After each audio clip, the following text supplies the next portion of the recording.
Was already on? So we're good? They can see you, or they can see that side. So this is the angle. We're live. We're good. All right. Well, good evening, everyone. Welcome to the Buffalo Board of Education hybrid work session.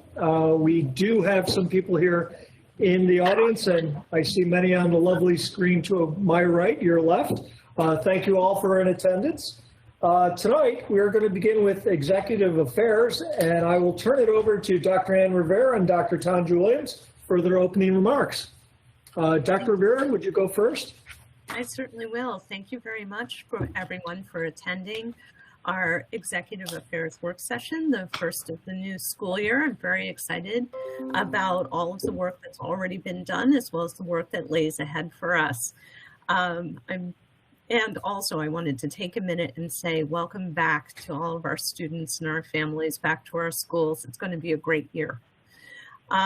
Today on our agenda, we are going to have a very brief discussion about the superintendent's goals, as well as a more in-depth presentation on Da Vinci High School and planning. I'd like to turn it over to Dr. Williams for any remarks she might have on our agenda today, and then I will start in with the superintendent's goals. Thank you, Dr. Rivera, and thank you, Board President Petrucci. Greetings, board members and families, students, colleagues. I want to say that, we have had a very smooth opening. Yesterday, we were able to visit several of our schools. I was very pleased by what I saw, and I'm very much looking forward to the discussion about my evaluation, and it will tie into what our goals are that we have already outlined in our strategic plan. So I think it will be work that is worthwhile, and as long as everything is all aligned, I think it's going to benefit our students and the outcomes that we're expecting to see from our students. So thank you, Dr. Rivera. I'm going to turn things back over to you. Thank you so much. I really appreciate Dr. Williams' comments, especially about aligned. In our conversations that we've had about this, we're talking about the real importance of aligning all of the pieces in terms of what the superintendent has planned, the work that's ongoing, our goals for our students, and the work that we do as a board. And so in order to take a first step towards that, I wanted to give you a very brief presentation on ways to think about how to get that alignment together, as well as some next steps that we have planned out. So with that, I'm going to share my screen. I will give a brief presentation. I will invite feedback from our colleagues and then some closing remarks from Dr. Williams. If you give me a minute, I will go ahead and share my screen. Here we go.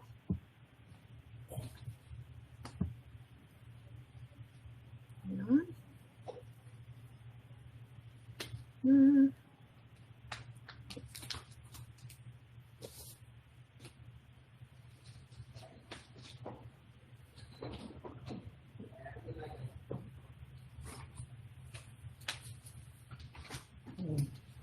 I believe she's frozen. Yeah.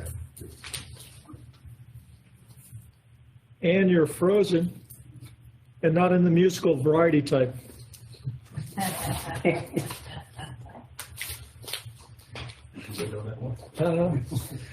I've been saving it. It's been on my sleeve for a little bit there, Terrence.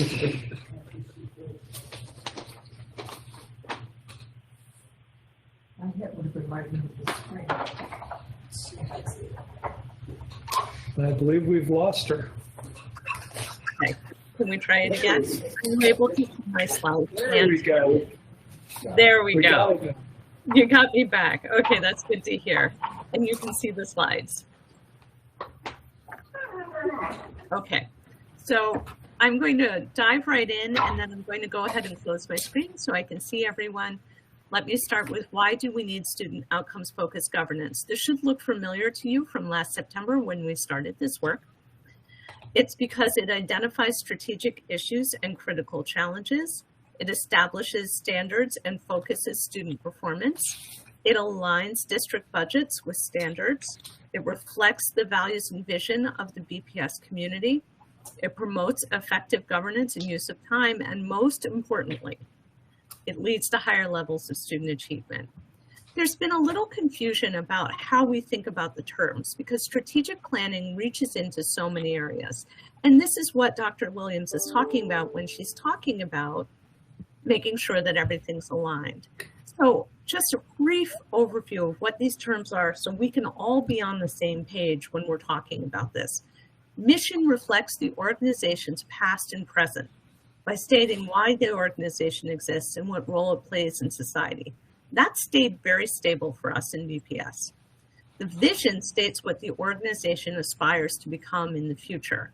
The goals are the specific means that organizations pursue to reach their vision and mission. And that's an example of the kind of alignment that we're looking at doing. And then guardrails are how the organization will behave as it seeks to accomplish the goals. In other words, you can accomplish goals in a variety of different ways. Guardrails are those values that guard against any behavior that's not aligned with the community vision and the institution's mission. And then finally, measurements are the design of strategies, techniques, and instruments for collecting data for the evidence of achievement, whether or not we've achieved those goals. And benchmarks, a description that serves as a standard of comparison for evaluation or judging quality. Dr. Williams has already laid out a great deal of this, and the goal is to make alignments between all of the pieces. For example, we have the vision now that excellence is our primary expectation with no excuses. One voice, one vision, one mission, particularly appropriate for the conversation that we're having tonight about how we want to align these things. So how do we get there? Student outcomes focused governance is the roadmap. We need to work with the superintendent and with the institution, as well as among us as a board, in order to achieve these goals, which means that we need goals for the superintendent, but we're also going to need goals for us as a board.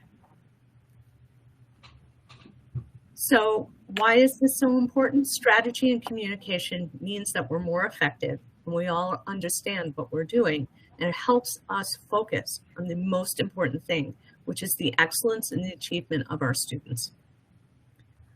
So next steps.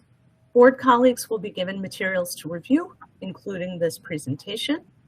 Small group meetings will be held among board colleagues for feedback. I will be reaching out to each of you over the next week. We're going to discuss goals at the next work session, and subsequent work sessions will outline the board's governance and focus on student outcomes governance. So with that, I'm going to go ahead and stop sharing my screen, and we can have some conversation about it. So I'd like to, since we're in a hybrid meeting, I think what we'll do is we'll do something a little different, and I will start with my colleagues in the boardroom, and we'll go around one at a time. Board Member Woods, do you have any feedback or comments for me and for the superintendent? Not at this time. Not at this time. Okay, thank you. Board Member Hurd, do you have any feedback or comments at this time? Thank you, Chairwoman. Not at this time, I don't have any comments, but I'm sure we have some later on after the presentation. Absolutely. Thank you very much. President Petrucci, do you have any comments or feedback for us at this point? I do, Ann. So a few things. In terms of a timeline, do you have some broad strokes as to where you think that this will be adopted by the board and agreed to by the superintendent? We would like to get this done by September if we can get it done. So luckily, Dr. Williams, not luckily, we're appreciative of Dr. Williams for already laying out a great deal of this work.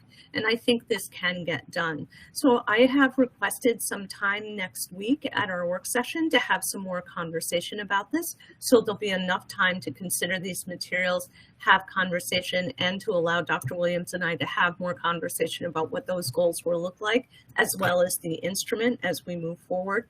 the board can consider it, and then hopefully we'll be ready to go by our next business meeting.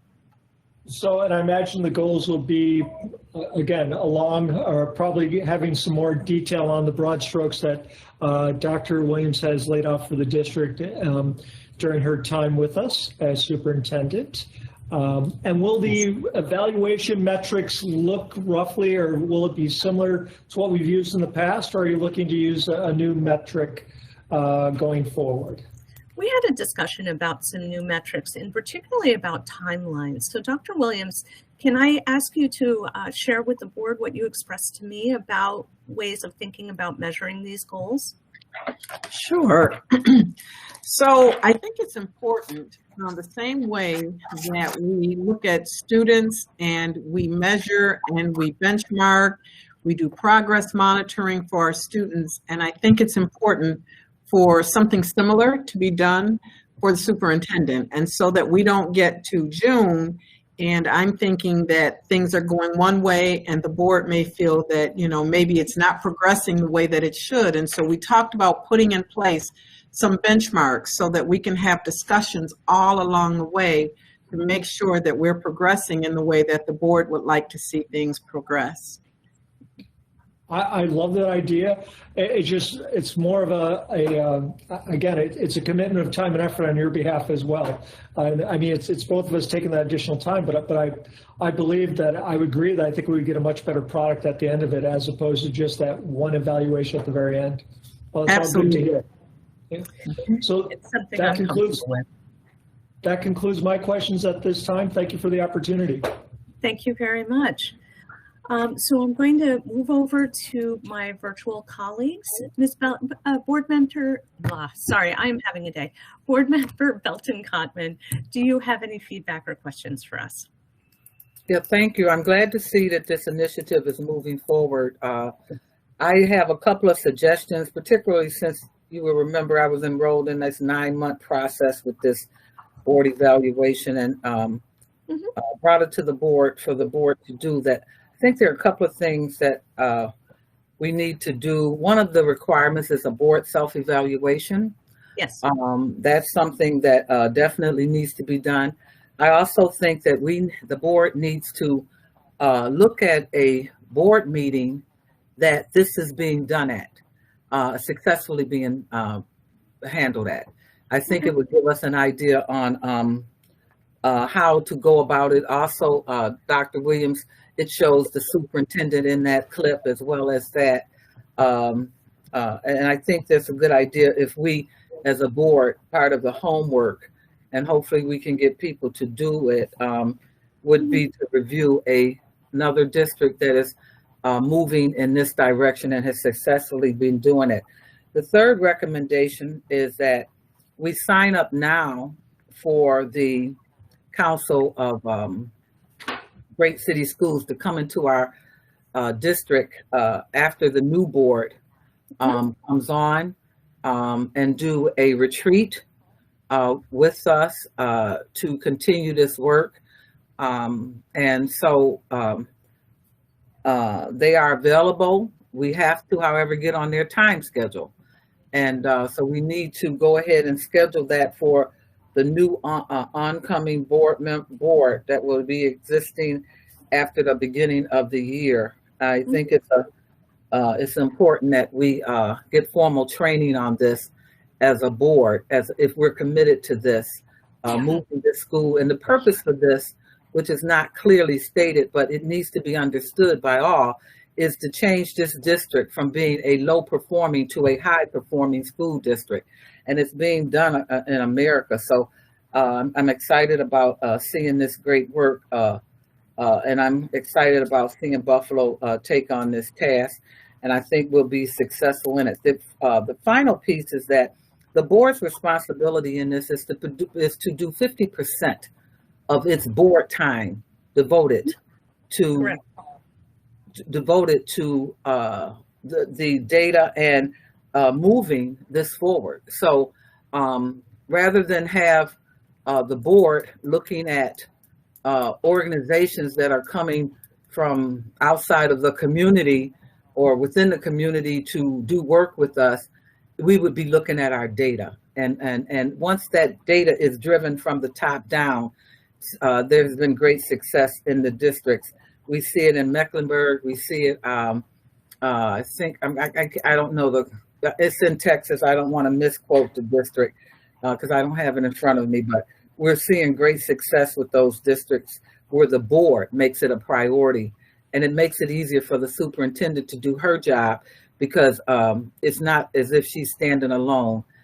She's standing with the board in that. So those are just the suggestions that I have. And I thank you for moving this forward because it is my goal to make sure that this is a high performance school district.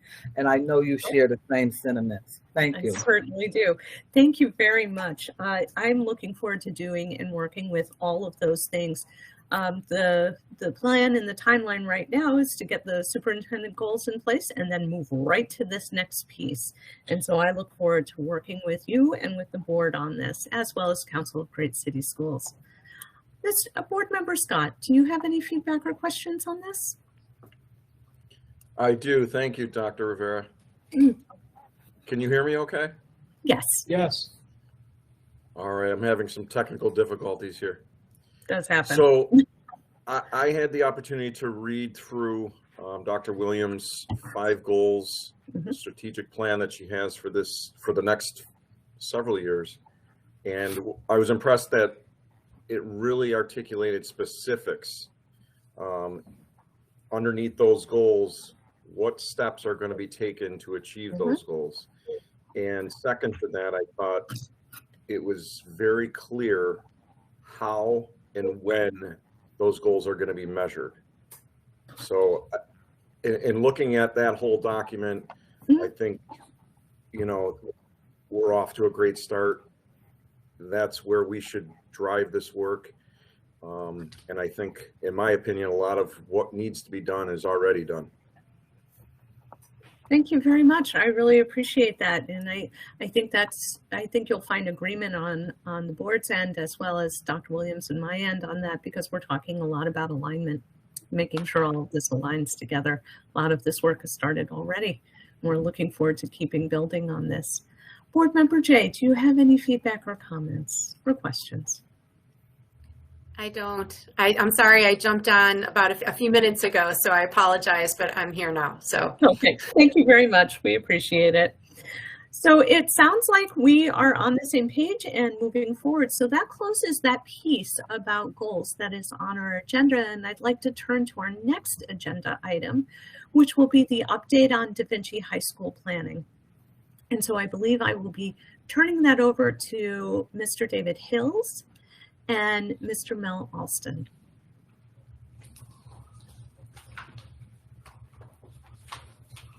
Good evening, board members. Thank you, Chairman Rivera. So if we have up on the screen, I believe this is working. The Leonardo da Vinci is currently on the corner of Farmore Corner in the old Madonna Hall, leased space from Junival College. We have been in this arrangement since 1987, and for various reasons, there's been a increase in juvenile population, change to Division II sports, which has meant more demand on their gym space, and the pool was taken offline and turned into a training facility. There's also been a real particular focus on sports and medicine and science, so there's been a little bit of an evolution of both organizations. The Da Vinci program is a blue ribbon program and has about 26% of their students are ENL. They have a large graduation rate in the high 90s on a regular basis. They are very successful, and they continually produce students that are accepted at Ivy League programs.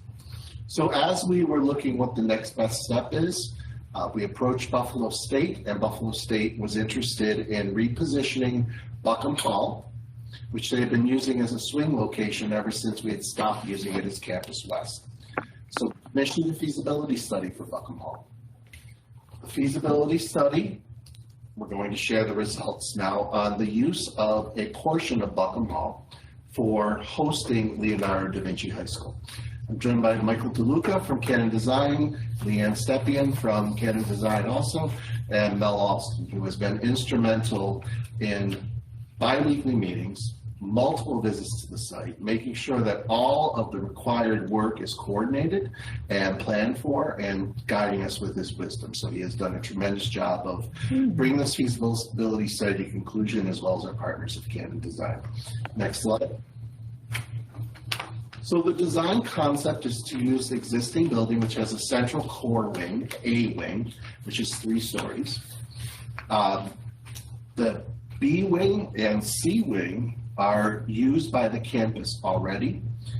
B wing, I believe, is their philosophy communications program. Their C wing is a daycare currently. The A wing, 3rd floor, E wing, and D wing are all what we're considering for the new Da Vinci High School location. So the complete wings, and then the 3rd floor of the central A wing. The first 2 floors are occupied. First floor is the college partners and various offices. The 2nd floor is a swing space as reconstruction programs are done. We have conceived of a new entry point on Reese Street. So if you see the curb cut there, we are going to cut the curb. There's a metro station on Grand Street, but also there will be space for 2 specials and 3 yellow buses to arrive at the school, which is their current yellow buses for their students who have door-to-door in their IEPs, and the specials that currently arrive. And there are also several cars. If you're ever at the corner of Fargo and Prospect, Park Porter, there are a lot of pickup and drop-offs. It's not conducive to those pickup and drop-offs, so this allows for a steady line of parent visitors, pickup and drop-off, a complete from corner to corner curb cut, and then there's also above, there's 3 more spaces cut for if there needs to be additional buses. So that really we've been working really hard to make sure that there's a signature entry there on Reese Street that allows for the students coming in to have a safe experience and parents to have a marquee experience as they approach the building. I'm going to have Leanne is going to share some of the existing conditions on site. If you can come up to I don't believe we have the microphones. That's okay. Oh. Leanne is going to share some of what is in sight. If you look at the next slide, please. It shows some of the things that there is a gym there that is a fantastic gym. It will be a Section 6 powerhouse gym. And classrooms are set there, and Leanne's going to say what we found in some of the brooks. Thank you, everybody. So I want to talk a little bit about the existing conditions of each wing separately, because they all are varying in their program, in their volume of space, and in the current use of space, and that started to determine how we begin to redevelop it to fit the Da Vinci program. So in the image on the upper right-hand side is of the existing gymnasium. The D wing of Buckham Hall is primarily used for athletics program currently. So in this part of the project is where we are proposing probably the fewest amount of renovations, because we are reusing space for space. So gymnasium will see most of this is in pretty good condition with minimal upgrades to meet kind of standards for technology and lighting for the events and activities that will be hosted in that space. Bleachers are somewhat outdated, which would need to be replaced, and any restriping or branding of the floor, but the floor itself is in very good shape. The rest of D wing encompasses locker rooms and some smaller spaces that we're going to cobble together into team rooms that'll be able to host visiting teams for events, and then also home team space, as well as offices for staff and coaches, and for the officials coming for any events that are to be hosted in this space. The only other program in D wing is what is going to be turned into like a wellness center or fitness center. It's just a large kind of volume space that we thought would be repurposed for good use and fits with the theme of athletics throughout the rest of D wing. The image on the upper left-hand side is representative of E-Wing, which currently is used for, I would say, like industrial type spaces. There's a wood shop, a welding shop. It's where the auditorium sits. So E-Wing has also music spaces for band and choral. So these spaces have higher ceilings and more volume, where we're looking at kind of, I would say, mid-level renovations to turn those rooms into art spaces. This is where the kitchen and cafeteria will be, and then a handful of classrooms to complete the requirements for the Da Vinci program. So again, trying to make best use of the type of space that we're dealing with existing-wise, which in this case is kind of large volume. We understand that the Da Vinci program doesn't have much of a band or choral program yet, but the space here would be conducive to easily take one of those general classrooms and turn them into a music space in the future, should the need arise. The images on the bottom are representative of the third floor of A-Wing. So lockers in this case, as it was an elementary program, are undersized for high school, so we are proposing to remove and replace those as opposed to repurpose them. And the classrooms themselves, because if you remember any of the Campus West program, what it was designed for many years ago was a teaching space, not only for Buffalo Public Schools, but for the campus higher education academic program. So the classrooms are, two classrooms together share an interstitial observation space. So these are elevated platforms for Buff State students that could observe teaching happening in the Buffalo Schools classrooms. Those rooms are not accessible, and they really don't serve a great reuse purpose for us. Mainly the accessibility challenge doesn't even make them conducive to be offices or storage rooms. So the third floor of A-Wing is where we are showing the most level of renovation to be able to accommodate, to fill out the classroom needs for the Da Vinci program. So we are removing those observation rooms and creating larger classroom space, still holding kind of the central core and corridor for offices, and you'll see later like a student lounge type space. But again, really starting to strategically think about the existing fabric of what we're working with. We also wanted to just mention that the Buckham Hall building itself, being the age of it and the systems-wise, the infrastructure was a big challenge for us. Systems are 50 years old. They don't meet modern code requirements mechanically for ventilation purposes. There are also energy code challenges in the building envelope. So as we renovate through the building, we will be replacing windows. We will be insulating the exterior envelope as we go to meet today's energy requirements that we're bound to perform to both by SED and the State University Construction Fund, which has their hands in this as well as it is a campus building. And then the infrastructure systems for mechanical and fire protection, fully sprinklering the building will all be addressed in that renovation process. So there, in the whole process, there was a need to completely go into the ceilings, go into the walls, establish a new HVAC system, a new fire prevention system, new systems that we had thought we could possibly piggyback on the existing systems. And once that happens, there's abatement that has to go on in the floors and the walls and in the ceiling. So once that threshold was crossed, any of the other less pricey options became just as time intensive. Where we thought we could save some timeline, we found out that to do the basics to make the site occupiable for students, we wound up having a timeline that looks very extensive. So looking at doing what we can to air condition the space, to meet all energy standards, and to take care of any abatement to make sure that the space is appropriate. And once we went there, we really had to look at, since those little rooms were not ADA accessible, just taking them out and making more classroom space. Thank you. If you look at the next slide, this is a signature entry on Race Street. So it will be branded Leonardo da Vinci High School. It will be their entryway into what is currently right by the auditorium. So for any performance or event, parents will be able to come right in. There's a stairwell that is going straight up to the third floor where classes are. And there is also an entry by the athletics area, but that won't be the main entry, but it can be used when there are after-school programs going on. We will have signage just like every school. Next slide. The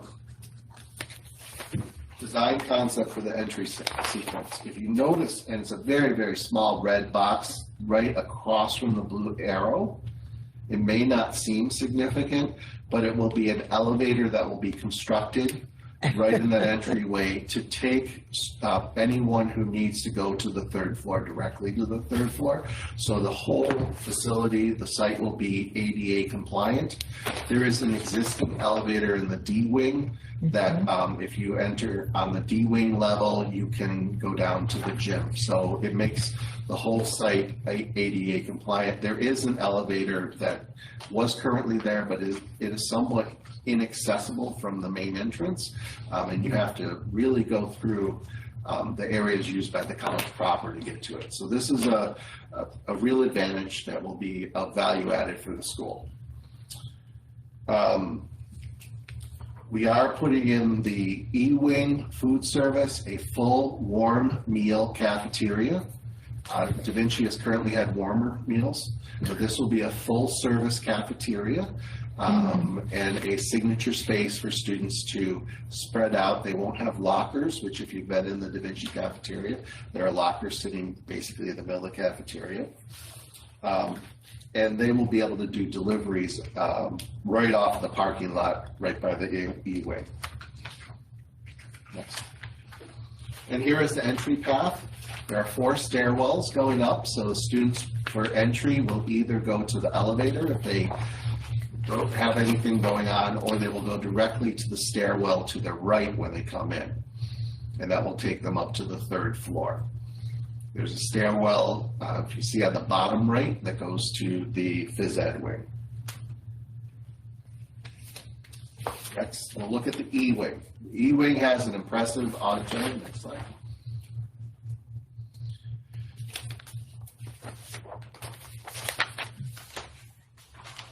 E-Wing, the auditorium is a full auditorium, which Da Vinci currently does not have now, so it would allow for them to have school-wide performances. When we did focus group meetings at the school, one of the things that students said they wanted is a more high school-like experience. They valued being on a college campus, but they missed things like having assemblies, having dances, having full athletics. So that was a huge add. You can see the cafeteria set up in a real comfortable design for real wonderful eating experience. The kitchen is of decent size. And then we have multiple classrooms on that floor with art spaces that are state of the art. Da Vinci has one of the, some of the most art programs. They have 3 art teachers currently, and that will allow them to really exercise their program and put it into full swing. Next slide. If you notice, there is a flex space built into these, and Michael is going to tell us a little bit about the concept for this flex space. Thank you, David. Thank you all. So one of the things we know working with K-12 schools across the country and also working with community colleges and higher education is that interstitial space is just as important sometimes as the classroom space. The social aspect of it is very important to students. So in the E-Wing, and you'll notice in the A-Wing, we've created these flexible space opportunities. This is an opportunity for branding. This is an opportunity to celebrate the art of the students. It is that collision space for students to create that social environment for it. So here's just a few examples that we have done recently that we think will help inspire the students to engage more. We'll see this as you move through in some other spaces of us. And one of the things behind the design of flex space, this replicates some of the spaces that are on the rest of the campus. So as we have students taking college classes, they are going to be able to study. If the class doesn't completely match up with their schedule, they'll have some space to study in these flex spaces. It's really creating an environment that replicates a college campus, but with high school appropriate security and structure measures. But the whole design of Da Vinci has been to replicate the college experience as much as possible, the campus experience. And when we've had discussions with the academic team at Buffalo State, this idea of having shared spaces has become, or of having mirrored spaces has become very important to them. And they're looking at deploying some of their college students to do tutoring, to work in these spaces to help support us as students are experiencing the college environment. Next slide. Yeah. Sorry, Mike. No, that's fine. I can jump up and down. So the D wing is the gym. Michael House went through with Canon Design. We're all very excited about the gym. It is a fantastically sized gym with a huge amount of natural light and a really a lot of space around it. The locker rooms are more for college athletics, and there's room for both guests and visiting team and home teams team rooms. So Mr. House really worked with us to design and look at those to make sure that it allows for a Section 6 space. And we do have some of our nearby schools that don't necessarily have enough students or enough space to implement. So this could be a space where a Lafayette or a nearby school can also pair up with Da Vinci. And I do know that when I was sitting in Principal Ladinsky's office about a year ago, I had a senior come in and he said to me, the one thing I want is to have a basketball team. So we won't get it for him, but we will get it. And they are a big part of IPREP's basketball team, but to have their own signature basketball team will give them a huge identity and will be very good for our scholars there that are looking for higher education opportunities. It is our highest FAFSA completion school, and it is one of our highest college acceptance rate schools. And about 9% of the students that get accepted to college go to Buffalo State, and the 72% are still enduring at Buffalo State after 2 years. So that's also providing, it is the largest actual school they go to. So let's move on to the A wing. The A wing is, as you know, we said that some of these middle room, interstitial rooms, I think we call them tonight, will be eliminated so that we can have larger classrooms. If you notice in the middle, there's a large library space. One of the biggest compromises we've had to make is, in order to take care of the HVAC needs, the establishment of a mechanical room. And that mechanical room is going to have some very heavy stuff in it. So it's also the necessity of structural steel that will hold it in place. And that mechanical room does take up one of the signature spaces, and I believe Principal Ladinsky and I shed tears over this a couple times. But it does still allow for half of that library space to be used as what is called a study hall for state aidability purposes, but will be another one of our flexible spaces. And one of the things to expand on that David, if you could throw on the next one, David might have not hit on it, is that center space, while it's inboard on the building, there's skylights above it. So you get natural light in that space being inside the building. So that's what I think part of the reason David and Principal Ladinsky were shedding those tears, because it is a natural light interior space. But there are ways to still create this flexible space beyond. There's 2 slides on this. One that talks about that student space that David was just mentioning, but there's also this hallway space that we want to talk about too, because those moments in the hallway where student interaction occurs, it could be with a teacher and it could be just with other students. So we often are trying to find those spaces, those recesses in the corridor area, where students can have those additional interactions. We talked about it on the lower level, but you'll also see it on the A wing and the third floor wherever possible. And as you can see on the images on the upper left, that probably is a similar scale to what we'd be looking for, but we'll try to get the inspiration that you see in the other images too. Can we move on to the next one, please? So that library space, that student space that David was talking about, there's different opportunities to create engagement. You know, we just completed a project at the University of Buffalo that talked about the heart of the space. And we also think that this is going to be the heart of the building too.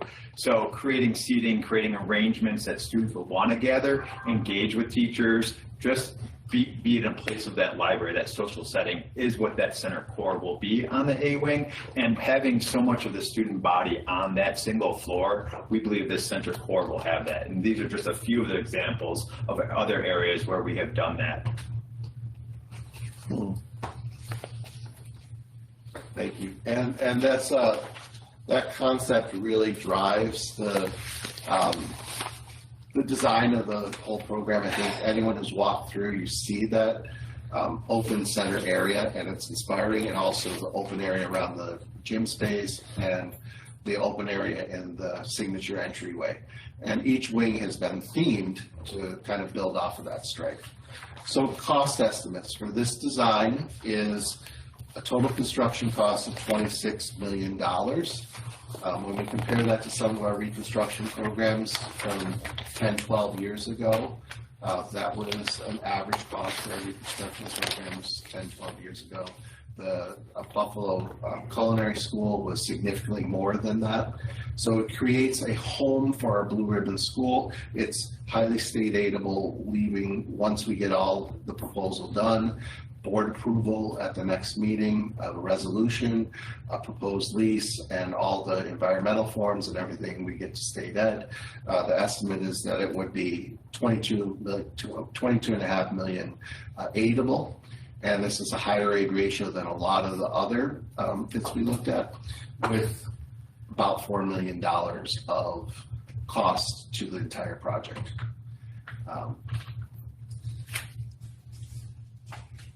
The schedule, next slide, please. Oh, I talked, we didn't have it up. There's the cost estimates.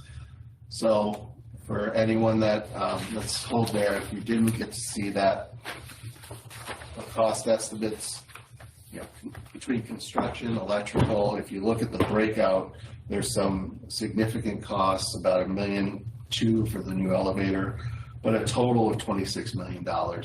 Again, which $22.5 million is state aidable. Schedule.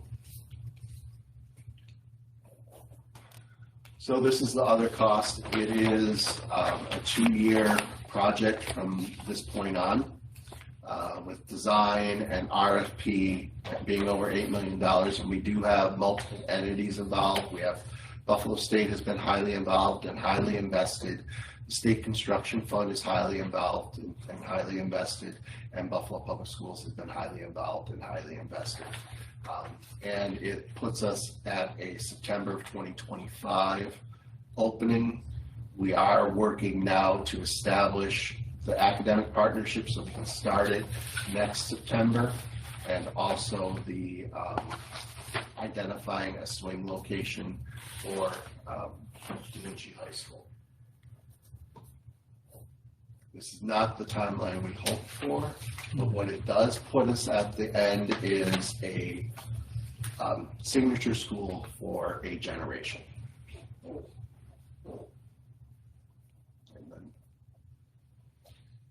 And this is our kind of micro timeline of things we're doing. The next important step is the board resolution approving us to move forward on the project, which will be at the next board meeting. And then we go through design stages, and then a final design will be ready for submission in mid-October. Are we looking at Leanne? So, Yep. And then that will go to state ed. Next slide. That one's correct. Oh, there we go. So at this point, and the whole team is here, are there any questions on this project?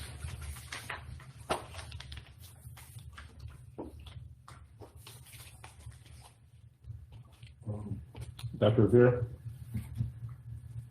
How do you want to stand with questions, Ann? I think we're going to do the same process. I'm sorry, I was busy taking notes.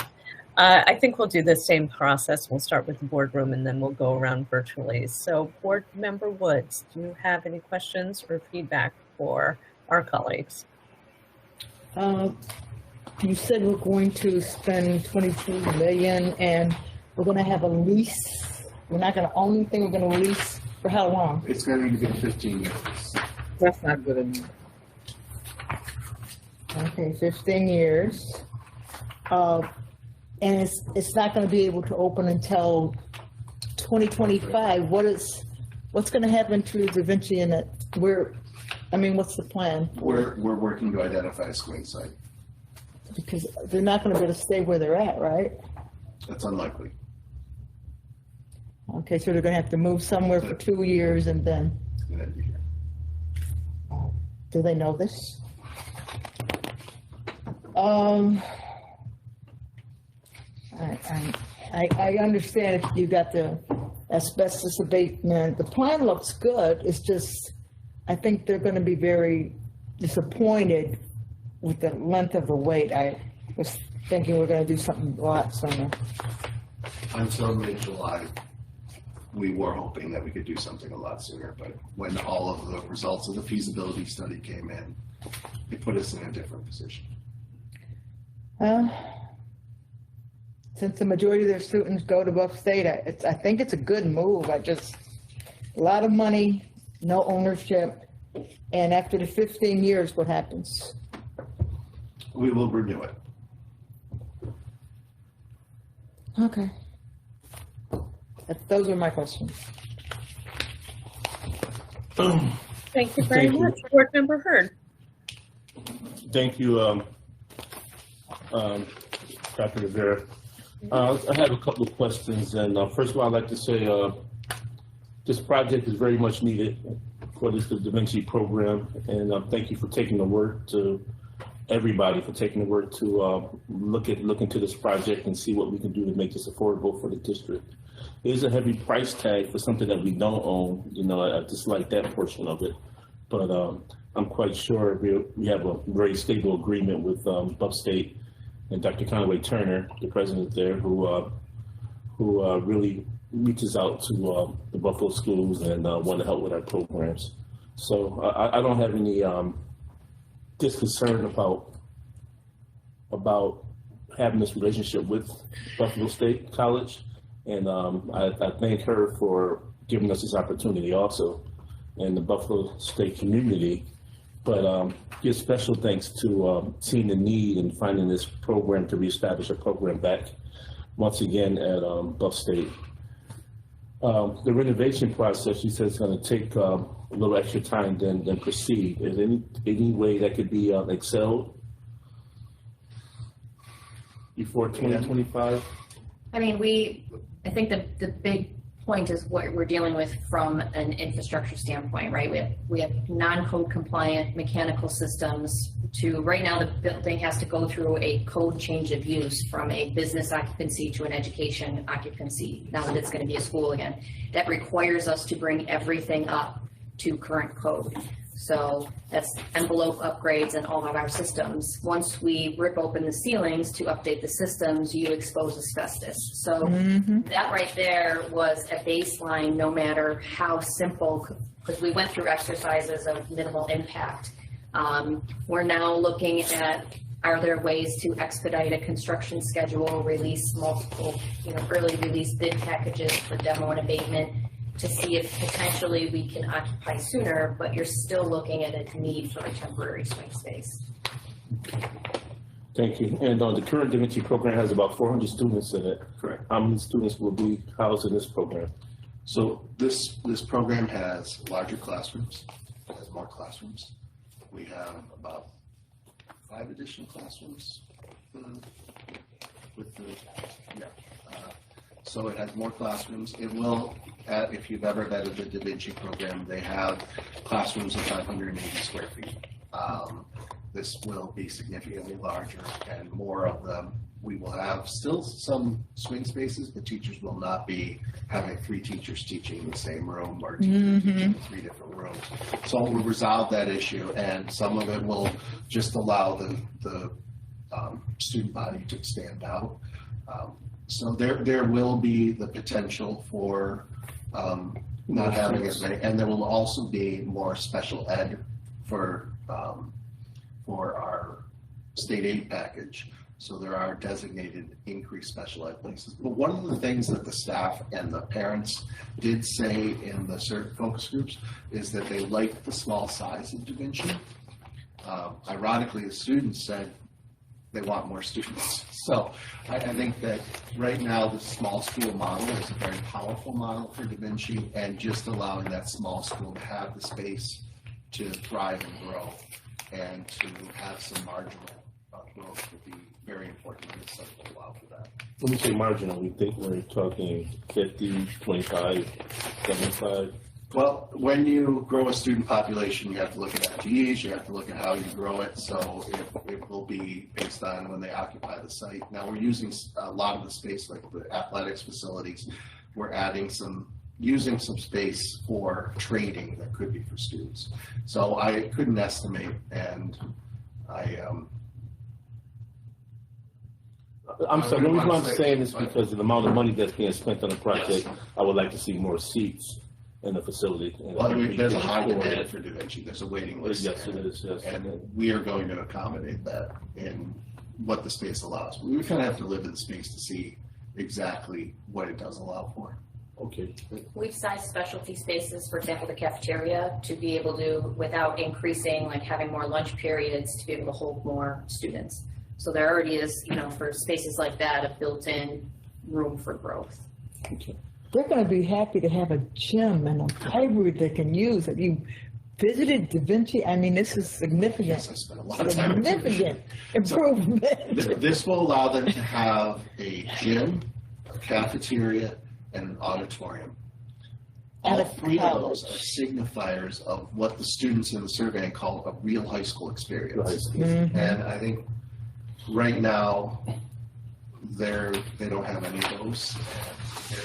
In some ways, diversity brings strength, and the school community has shown resilience and strength through a lot of diversity.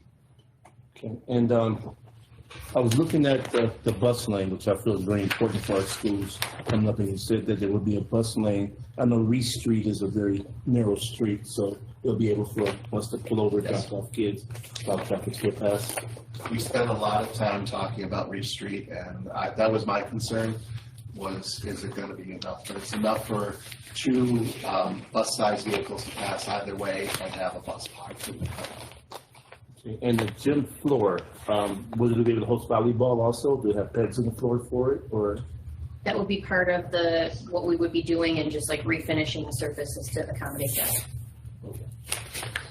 Just another question. I think we got most of them answered. I know other board members are going to ask questions. Will this be able to accommodate for a community school also? I know in that area we don't have a community school representative with the Buffalo Public Schools, so I'd like to see if possible we can, I don't think it's about Dr. Tangerins about that. I think that would be an amazing prospect. The campus is open 7 days a week, 24 hours a day. So having access to this campus for our community school programming is worth investigating. It's certainly not something we've actually considered in any depth. Okay, thank you. Thank you so much for the work. No, thank you. Okay, thank you very much. President Petrucci, do you have feedback, questions, comments?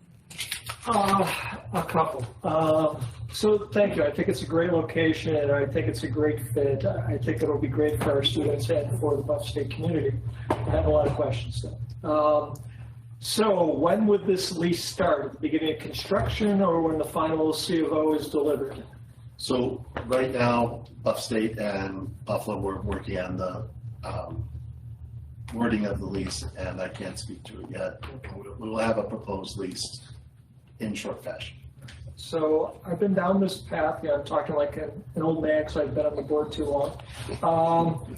So my fear is that we do this great build out and they say, thank you very much. And they have all this wonderful space that we paid for. So I'm just a little, we have a great relationship, with Buffalo State. But things change. She might not be here 10 years from now or 12 years from now. We don't know. So I'm just worried about those out years. If we're going to do and have this phenomenal space that Cannon is known for, it's going to be a signature building on Buff State's campus. I'm afraid we're going to make it so attractive that they're going to want it more for them than for us. So I just want to make sure that we really build in this lease structure some provisions to protect the district. Not that they will, but just make sure that A guaranteed additional 15-year renewal option. there are things we can do. So what does this partnership look like between us and Buff State and the State Education Fund? And are we funding the whole freight? Are they paying part of it? As part of this lease structure, after we do all this build out, are we still paying a yearly or monthly fee on top of that as well? So Mel, can you speak to how we typically do a lease structure? Lease typically, first of all, the lease has to be approved by the State Education Department, and they will insist that the lease be equitable for the district because they're basically our representatives. The lease has to meet certain guidelines of State Education Department. It has to have provisions for a long-term, at least 15 years, in order for them to approve it. They're approving it also for lease aid, which means a portion of our costs are aidable up to a certain percentage, which they will calculate. Once that's done and once it's in and approved by SED, we have the right, and we've done on many of our leases in the past, to renew after a certain number of years if we so choose. I'm sure we'll choose it in this case. And then the college has shown a very strong willingness to work cooperatively with us because basically our presence on their campus helps them academically. So I think if we continue that partnership, I'm sure we can make this work. We've been in DUville for a number of years, as you know.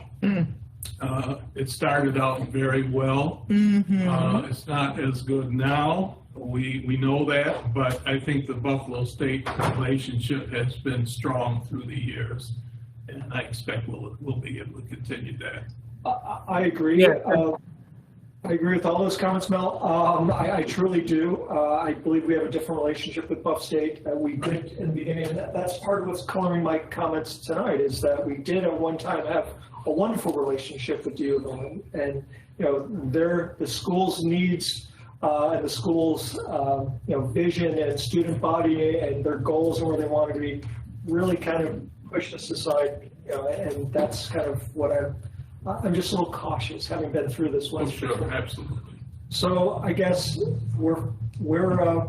are we paying full freight? Are they contributing? Is this going to be a blended project with aid from the state construction fund and the district, or we're going to put this and SED is going to say through this lease, we're going to reimburse you at 88% or whatever our lease rate will be?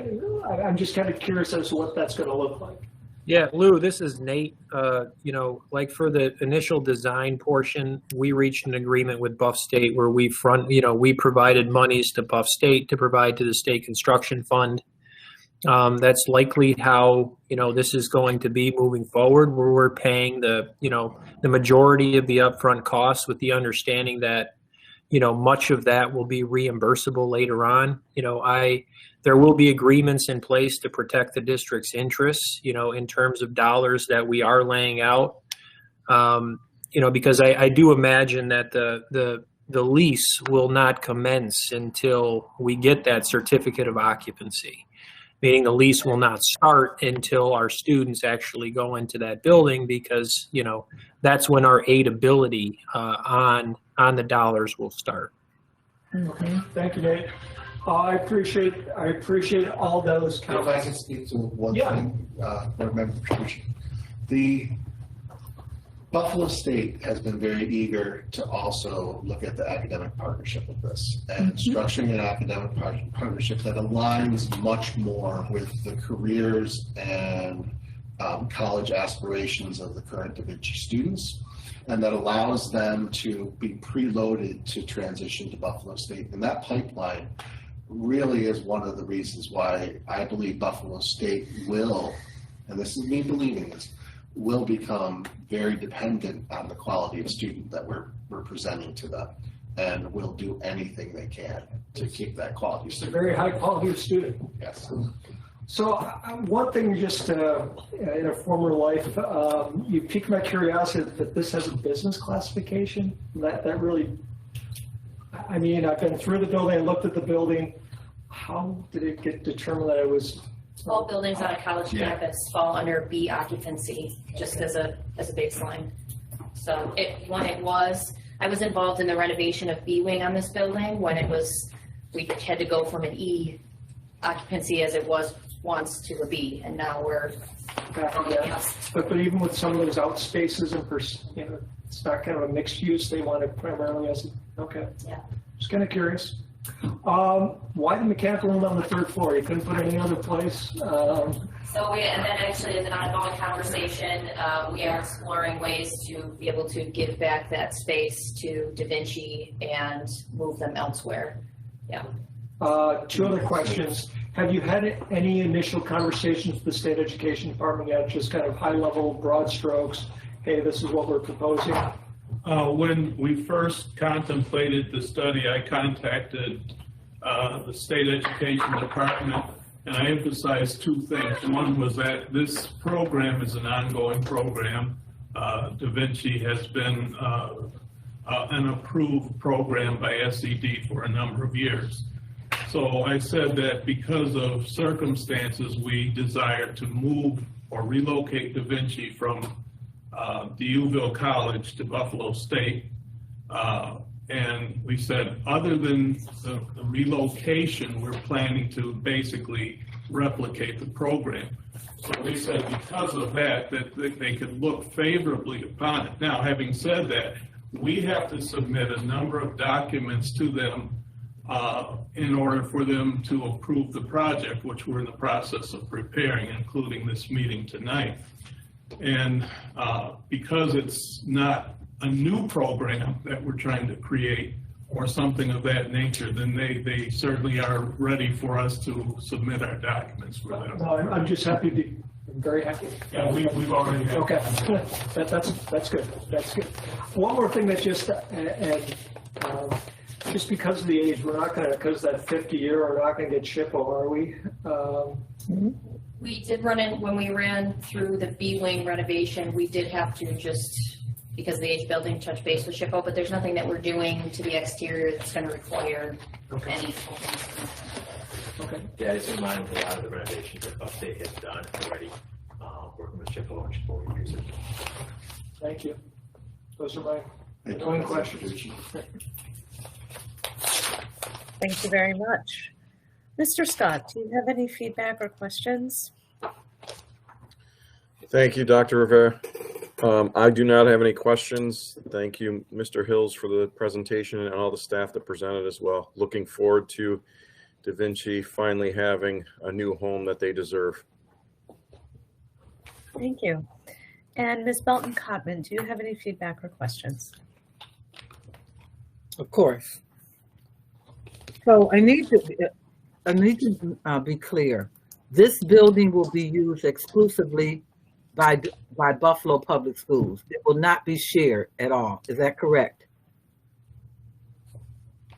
Well, the areas, the third floor of the A wing, the entirety of the D wing, and the A wing, and there will be security measures, but there will be a campus presence on the first 2 floors and in the other wings of the building, and the existence of a school on a college campus is so that students experience campus life with all safety procedures in place. Okay, so what you're saying is and help me frame this because I need some clarity here, that we're going to renovate a building and won't have total use of it. We will have just the use of the areas we've renovated. Okay, all right. It will be not the whole space in Buffalo. Okay. Okay, so based on a previous relationship that we currently have, I love Lou's questions. Why aren't we talking about a longer lease than 15 years? First of all, 4 years is what high schools are about. So 4 times 4 would be 16 years minimally. If we were trying to make sure that a class got through that process, we would at least be looking at 16 years. When I started doing the math, at $22 million, I just dealt with 22 million. I didn't even deal with the 26 million. It's 1.5 million a year at 15. Okay, at 20 years, it becomes 1.1 million. And at 25, it becomes under $1 million a year. My concern is that there was a relationship at one time in which Buffalo Public Schools was on the campus and was no longer on the campus. And so what we're going to do is we're going to turn over a state-of-the-art renovated building to Buff State. You're saying, excuse me, there might be some opportunities in the future for us to get a lead. And I'm not comfortable with that based on our previous history with what happened with Da Vinci and what happened with Buff State in the past with Campus West. And so I think we need to relook at that. I have a major concern that we are renovating a building and we won't have full use of it. So then I'm wondering, and there's no numbers here that tells me how many students will be adding on. Currently, according to the last budget, 400 students exist at Da Vinci.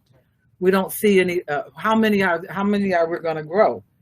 Okay, that's a concern for me, that we have the possibility of turning back over a building in 15 years with a senior class hanging out there.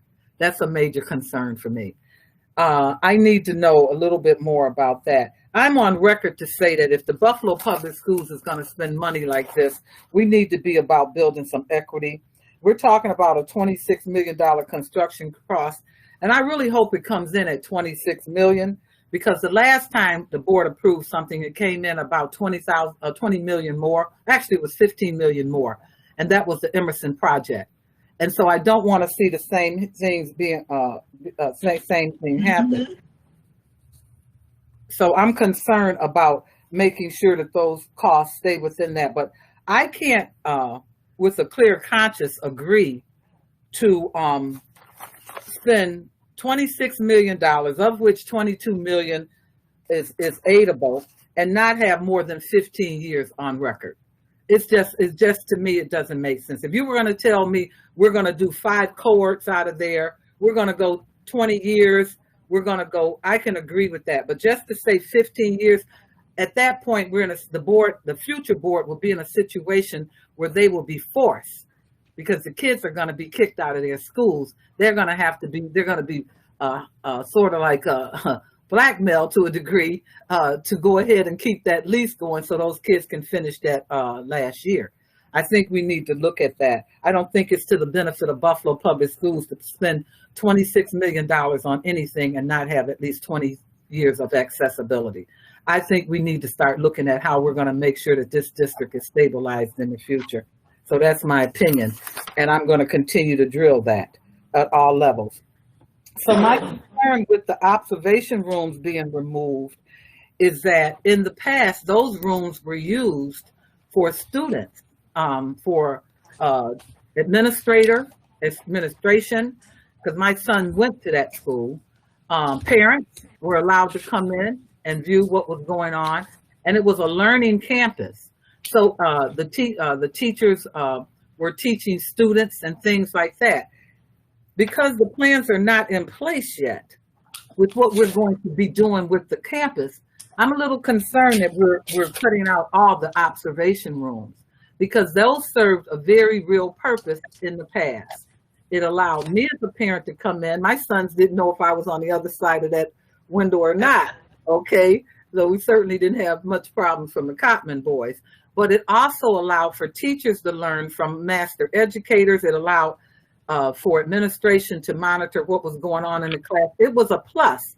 And I think without knowing what the future plans for Buff State and our school district is, especially since we know that we need additional teachers, and we have an opportunity with Buff State to grow that program, that we might be missing something by not putting at least some method of observation in this school. And I think we need to look at that, because you don't have your plans in place with what you're doing with Buff State. And I really want, I know you're trying to get additional space, but the additional space comes from removing people out of the building. If we're gonna put $26 million into a building, why don't we have full access to it? The reason I'm saying that, board, is that when I went over there, in order and I hope this extra entrance is going to fix that, but in order to get to the auditorium, which was on the first floor on the other side of the gym, you had to go up to the third floor and then come down to the first floor. And so my question at that point was, what should happen if there's an emergency? What happens that if somebody has to get over to that first floor and they can't go through the other access? And that was a concern of mine. Was that addressed, David? We did create the new entry space that most of the activity will be concentrated in the A wing and the E wing. Athletics will still be somewhat isolated in the D wing, but if they need emergency access through the first floor, they can. There's also outside access. Okay, I would like to look at that, because that was major. Are we going to have full access to the gym, or do we have to share the gym? It will be our gym. Okay. Let's see. Because it wasn't clear in your presentation that we won't have full use of the building. How many parking spots do we get? So we're working on a parking pass system. So the teachers would get parking passes, and we would designate, similar to Emerson, where we have 7 spots for substitutes and parents. And we'll have also that area where there's the cutout in front of the school for parents who stop in to meet with the administration or meet with the teacher. Right, but I do know Buff State is tight on parking. So my question is, if we're going to have, will we have designated parking for our teachers and administrators? So there will be targeted lots that they'll have parking passes, and Buff State is in the middle of a parking study, so we have addressed that. But there will not be spaces where college students can't park. But given when our faculty arrives, it's likely that they will get the prime spots. And you don't know how many that is, right?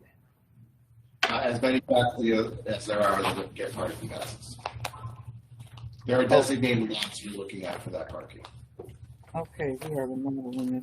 I think most of my questions at this point.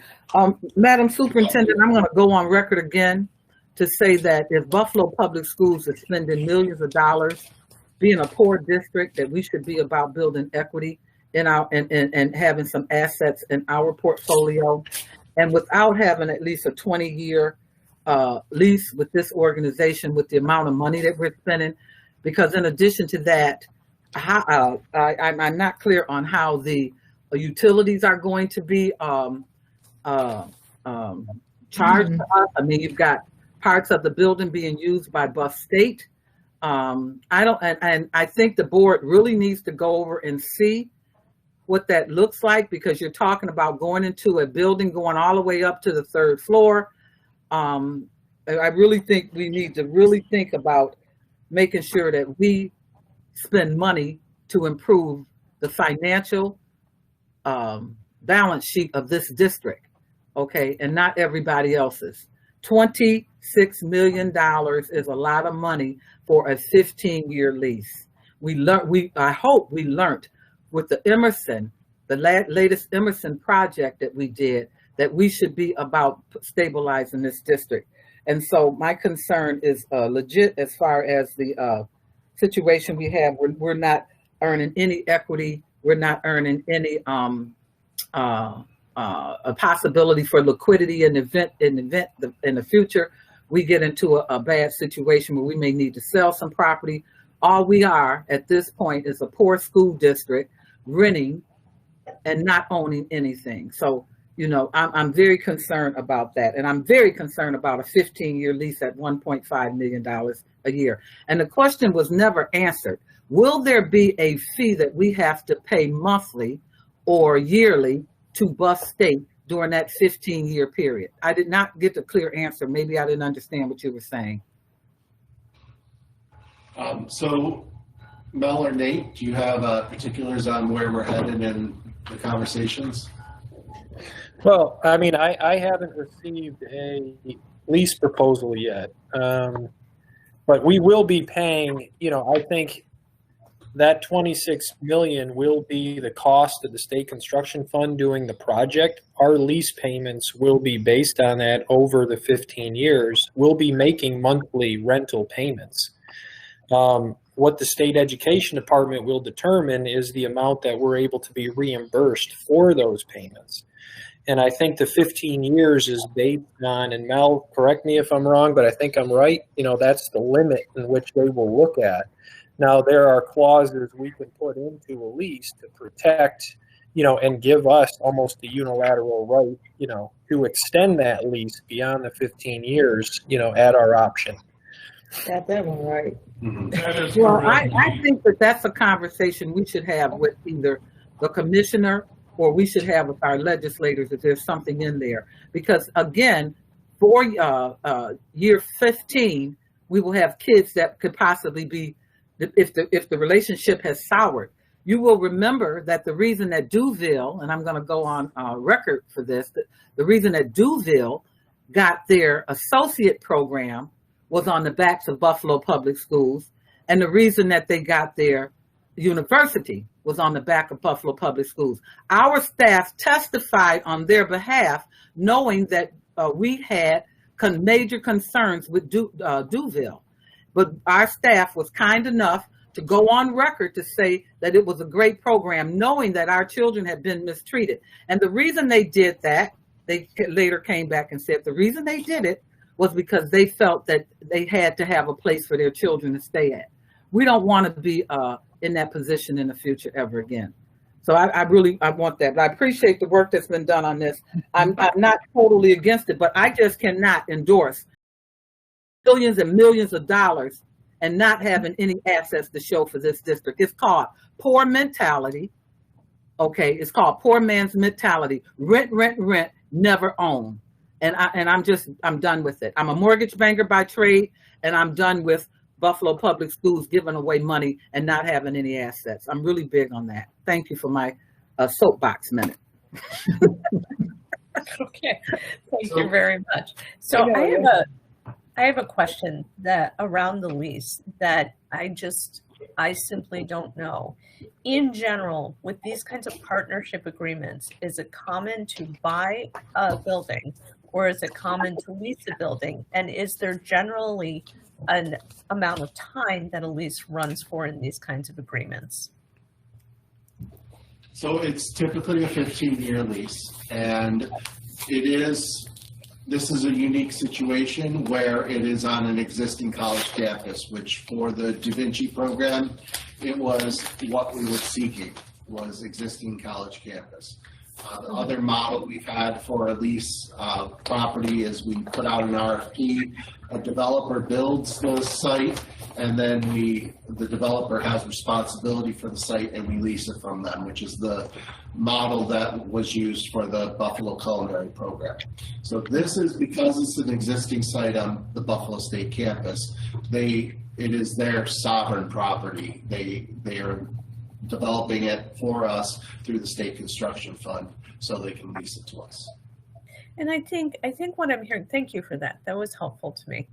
I think that what I'm hearing from my colleagues on the board is an underlying concern that we set up our students for success. In other words, we're going to put them in a building where their needs are met, our faculty needs are met, and that we receive some assurances that we're not going to bounce them around again.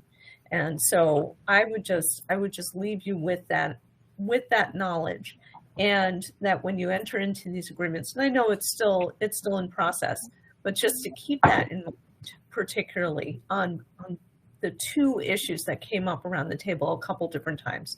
The first is about the lease and its terms and what kind of assurance and surety we can have with partnerships. I agree with you that that it is in Buffalo State's best interest to have our students, but we want to make sure that whatever assurances we can get, we will get as a part of this lease to be sure that our students have a home and that they have a productive partnership.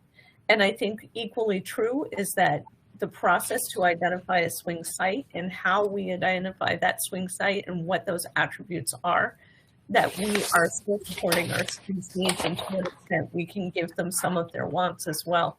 I'm hearing that at the board table. So just in summation, I want to make those items for your consideration as we move forward and as we continue to talk these details through. So I believe I see you, Mr. Hurd. Okay, it needs to be super quick because we are way over time on this. Yes. Thank you, Dr. Rivera. Just one more important question. I see some green space around E-wing and D-wing. And is it possible, can that space be utilized? How much space is that available?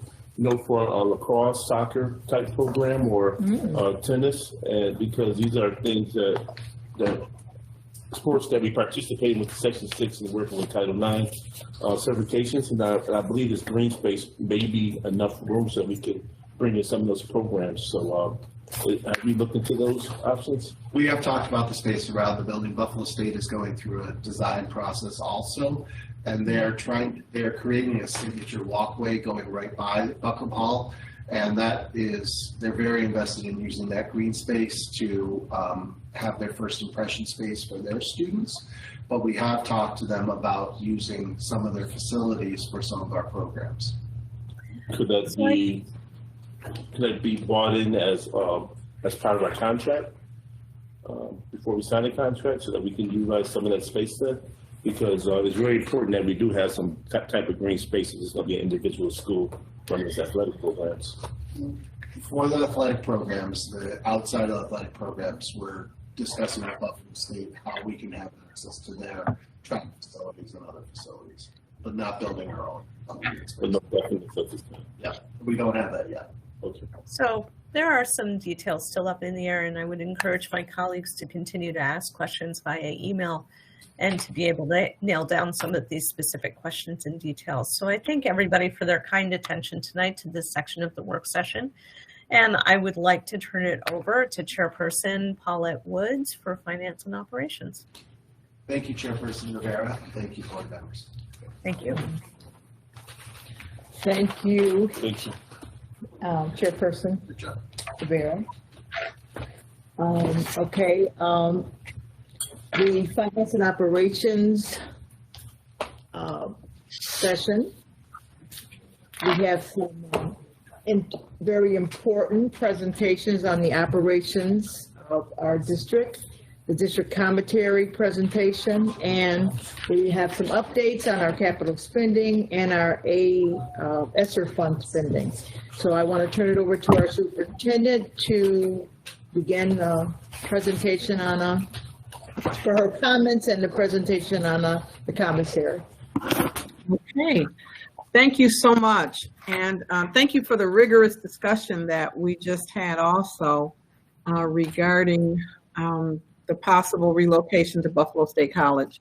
I just would like to again reiterate that what we are going to see now aligns directly to goals 2 and 3 that are in our strategic plan, which talk about enhancing operations and facilities, as well as prioritizing safety, security, and wellness. So it will always be all about alignment.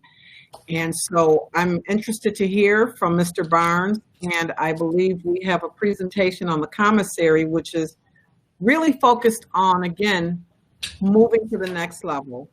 I think you will be pleasantly surprised when you hear just how many children in our district, as well as even children outside of our district, that we supported during the COVID crisis were served meals So I'm going to turn things over to Mr. Barnes, and I'll be listening astutely and taking some notes because this is a very, very important, both of these presentations that we are about to hear. Very important. Okay. Okay. Thank you. Yeah, thank you, Superintendent. I'm going to provide updates on the ESSER budgets and the results for the prior year, along with our capital funding needs update.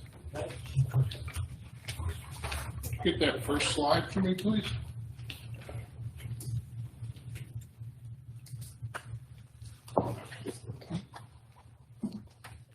The next page. The next first page. We've just completed our first year of the ARP ESSER budgets, and I'm here to provide an update on those. All the numbers you'll see in that table is the data through 6/30/22 that are projected through yesterday. And the annual audit of the entire district, including the ARP ESSER updates, has begun. So, for the first year, our revised budget was $122 million. Our actual spend was $40,761,000. There was an additional $12 million in encumbrances carried forward, meaning large purchase orders that were part of the revised budget that have not yet been fully spent down, but will. So the next column is the actual plus encumbrances. That's $53 million. The next yellow column, there's projected year-end closing entries for things like indirect cost and benefits. Those are always part of the annual year-end and audit process. That will spend an additional $10 million. So the total projected spend for our first year of ARP ESSER is $63 million. The last column is the projected unspent. It's simply the revised budget minus the projected spending. It's $59 million will be unspent at the end of our first year of our ESSER. First thing I want to say, none of that money goes back to the state. It's simply rolled over and repurposed into the next year ARP ESSER. No money is returned to the state. A couple of quick notes. The largest expenditures in our first year of ARP were IT-related purchases of $22 million, tablets, laptops for students, teachers, and staff, network gear that was sorely needed, cybersecurity and project management, all under the IT umbrella, HVAC equipment, air handling for all the schools, $12 million. A big part of the ARP ESSER purpose was learning loss, so we spent $7 million in summer school, and we did hire 70 additional staff last year, including social workers, attendance teachers, guidance counselors. I've been asked several times, yes, we added extra tradesmen and security guards and some administrators. Again, I want to stress that the unspent dollars are repurposed and rolled forward. Nothing is ever given back to the state. A note on the 50% spend rate. That is not unusual across the state in the first year of implementing this program. There were FTEs in the budget. It took time to fill those positions. Some remain unfilled. That contributes to the unspent dollars. And secondly, why we're going to do better in the second year, we're almost completing filling out the infrastructure that was needed to manage this size of a grant. We've added positions in the grant department to really push the staffing issues, but most importantly, the purchasing aspect of this, to get the different department heads to process their paperwork faster, and then we will also follow up with the vendors. So we expect much better results in the second year in terms of the spending. The next slide, please. There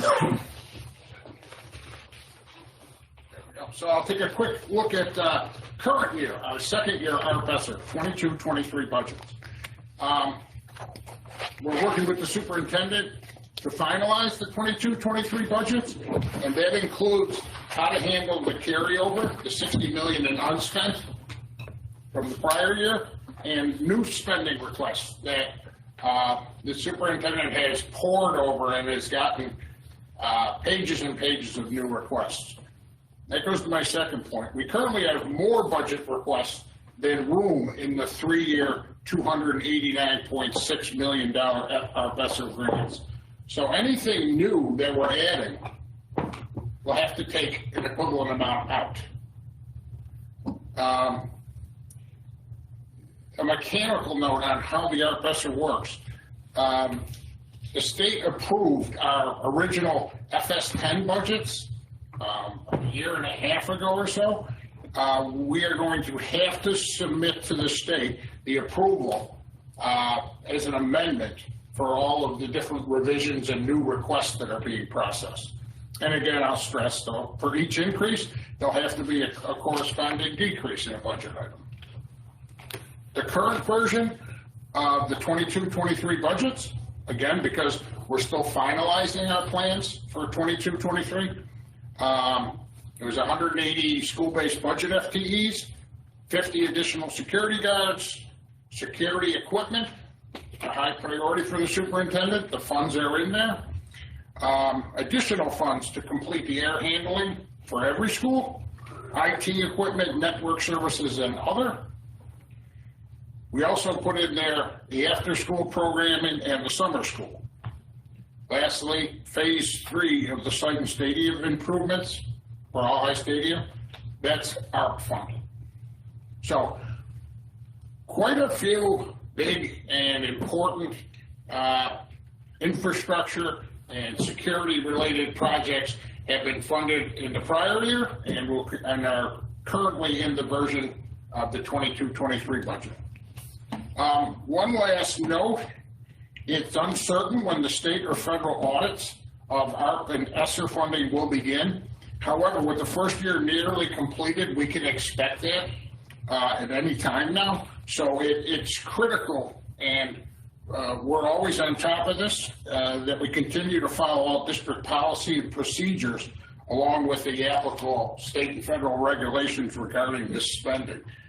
It's amazing that 1 year is already behind us, and what that will usually mean is the audits will come in for monies of this size. So we're prepared, and I think we're going to have a great RPESR budget and spending plan this year. Does anybody have any questions on RPESR before I turn to capital spending?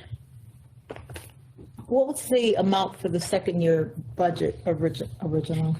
The original second year budget? Yeah. Was, I believe, $167 million.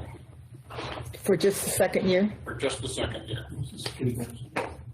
These itemized areas you have here are like 116 mil, so I didn't understand your comment that we have more budget requests than room. Oh, yes,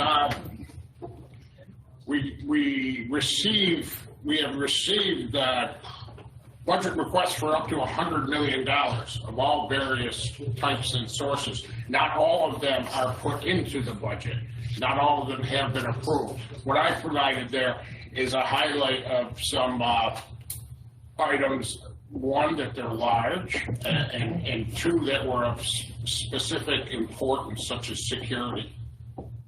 Those are in the budget. So there's a lot of other items that are not in here. Correct. Probably community items. Correct. Okay. As part of that build out of the staff necessary to administer and report and communicate, we're almost done importing all of this data, which was previously kept on FS10 forms and spreadsheets, into our Munis system. Beginning next month, we will be able to generate any and all kinds of reports that you need regarding on an itemized or a summary cost center or any other type of criteria that you need. Oh, wait a minute, I just, one other question.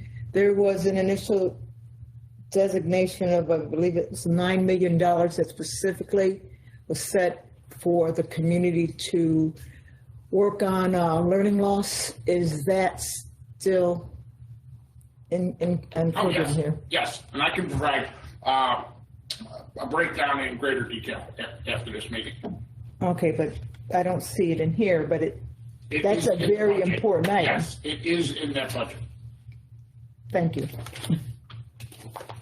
Oh, yes, thank you for your report. I'm looking at this going down to phase 3 for the state improvements. Yep. You still haven't approved phase 2 as of yet. Where is that, where that be located on here? And also, there was talks last year about repurposing the Johnny B. Wild Stadium. I know we was looking at some outside sources to help fund that project, but that was something that's supposed to be on the table about repurposing that for usage for high schools. That I'm not sure of the status of that request at all.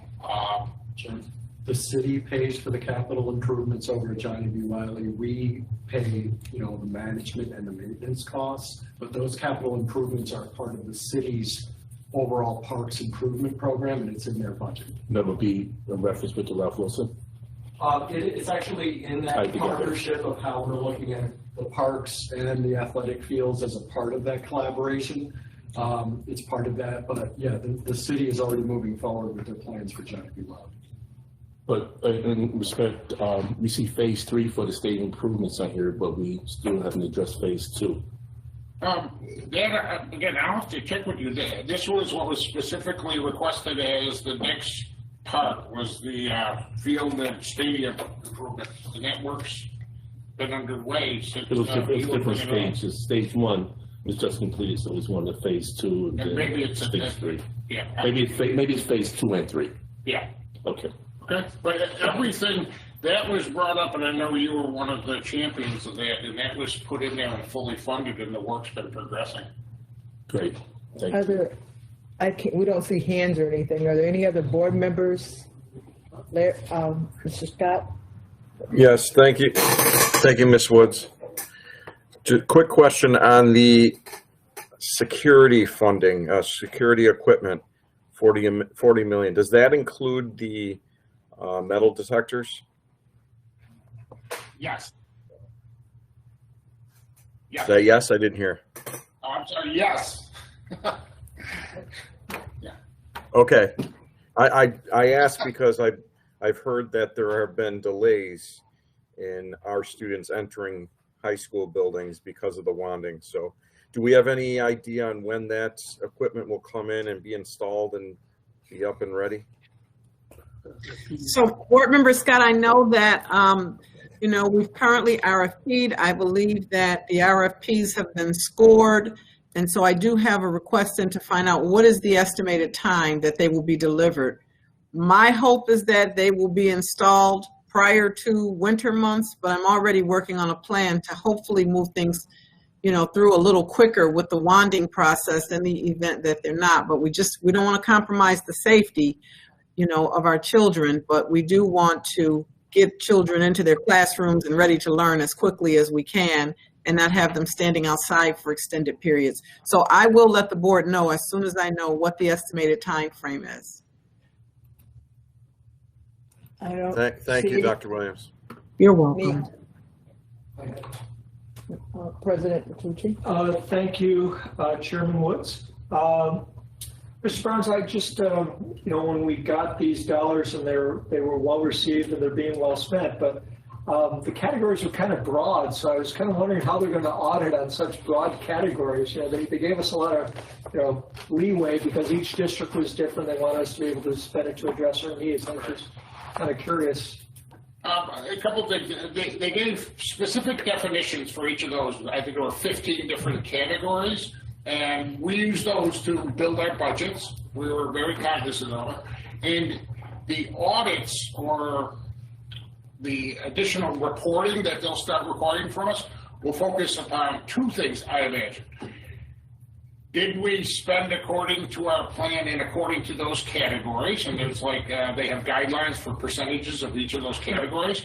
But secondly, for the larger capital-related items or equipment-related items, they'll actually audit our purchasing procedures and protocols if they were followed.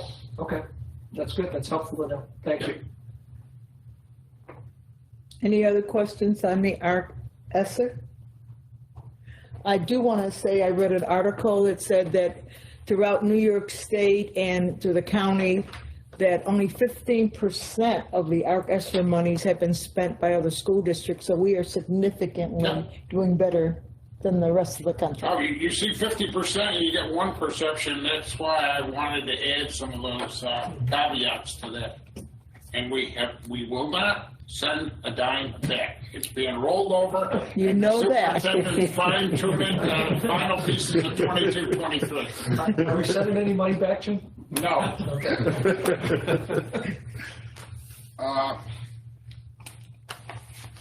Professor, we finished? Just a couple of comments, and I spoke with Mrs. Woods earlier. I was just going to give a general update on capital spending, and it's awful appropriate with the discussions we had earlier and with the commissary coming up. I'll be very brief. The district has largely used up our ability to use refinancing of existing debt to fund capital projects. So we're going to have to find other sources. There are funding alternatives open to us. Not all of them will generate building aid. But I'll just list some of these out. And as some of these projects are being presented, we're going to have to figure out in totality, on a project-by-project basis, but also in totality, how to use these alternatives for the most effective funding plan. But we can issue debt through the city. The district has not issued debt since 2011, 2012. And if the building is used for school purposes, state approval is received, it's eligible for building aid. Transfer of excess building aid from the general fund to the capital fund. This essentially becomes a 15-year loan from the general fund to the capital fund. It's paid back in the form of building aid if the project qualifies again. And that's why I commend the work you're doing up front with getting the information from state aid on the Campus West project. We could use ARP ESSER funds. We're doing it for some of the stadium improvements. Again, state approval is required. There's obviously no building aid because this is short-term financing. But right now where we are, if we choose, we'll have to remove something else from the ARP ESSER budget. But all these are available options. Lastly, there's something called the energy performance contracts. If that's a large part of any project, we can strip that out of that project, and those payments, if they're energy savings related, can generate state building aid. Our building condition survey is due in, will be back March of 2023. That will inform our capital needs for 23, 24 and the out years. That'll be an essential part of a truly ground up capital spending plan. Additional new requests that are being discussed, that'll have to be into that plan. But again, we're in the best shape we've been in a long time. However, we want to be smart and know up front what our options are for funding all these things. So with that, any questions on capital spending?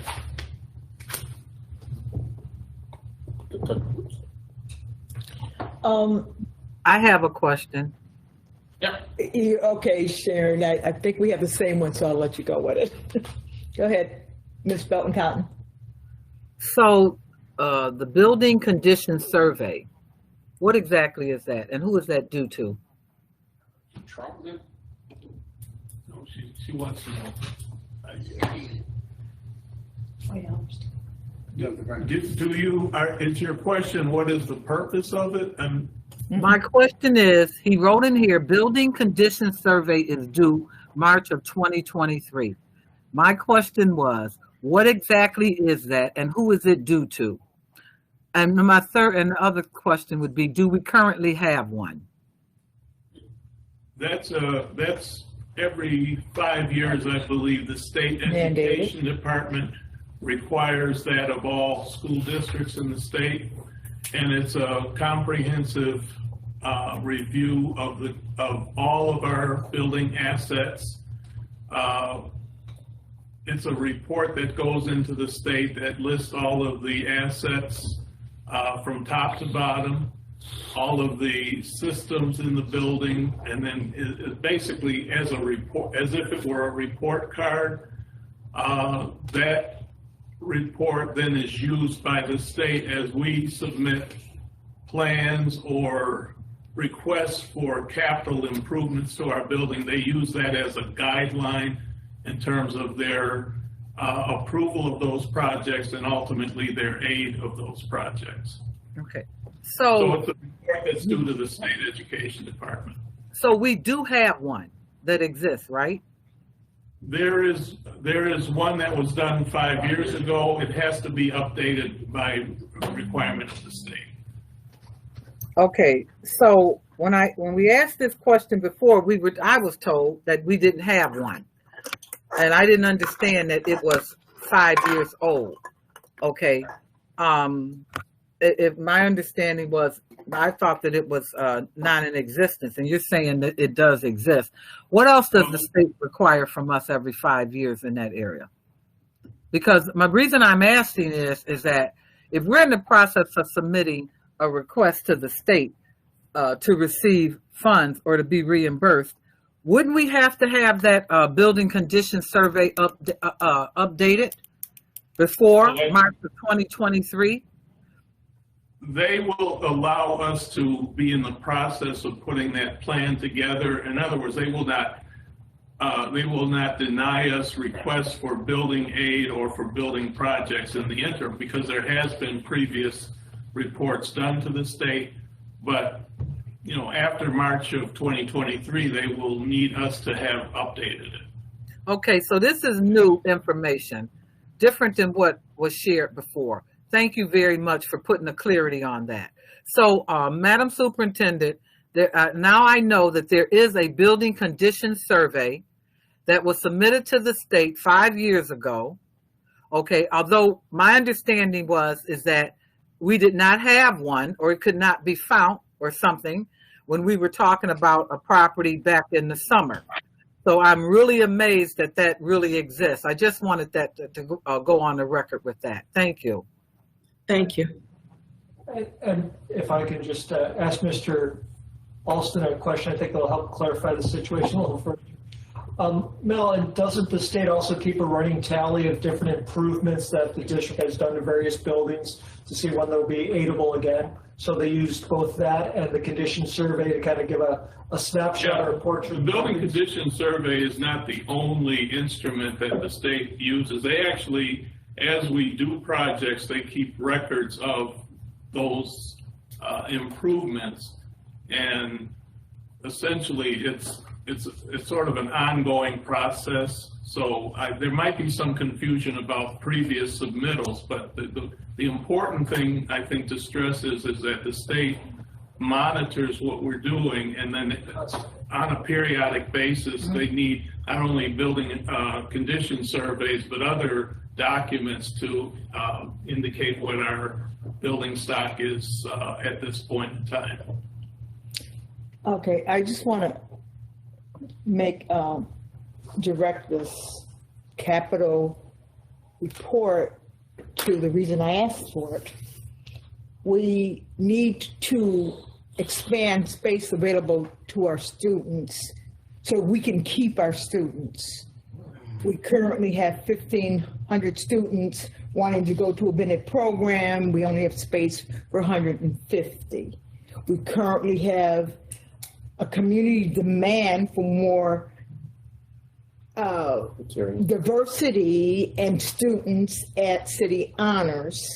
We have a number of demands for additional space in buildings for our students. And that requires capital improvements.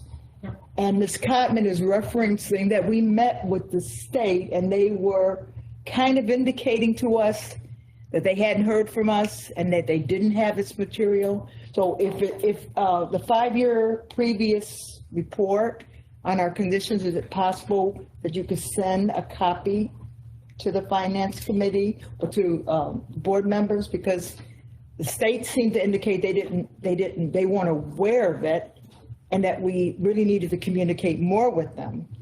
And one of my major concerns about the capital budget is I wanted to know where is the list of projects and did it include renovations to Building 8 for additional space for our students, because we're getting a lot of questions and concerns about maintaining our students and not letting them have to go to charter schools.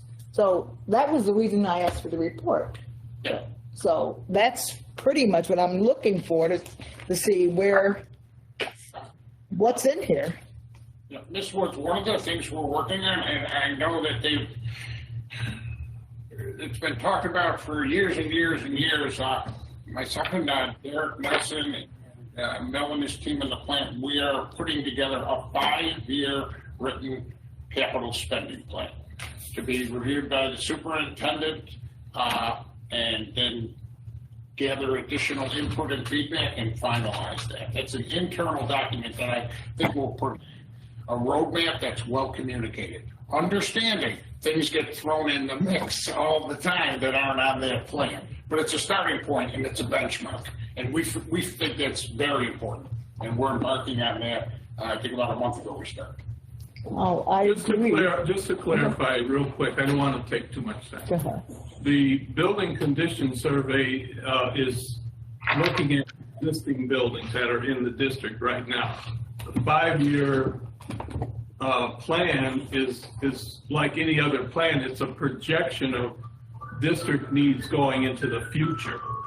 So if there's thoughts about another building or relocating a building or a program, that would be part of the study of a 5-year capital improvement plan.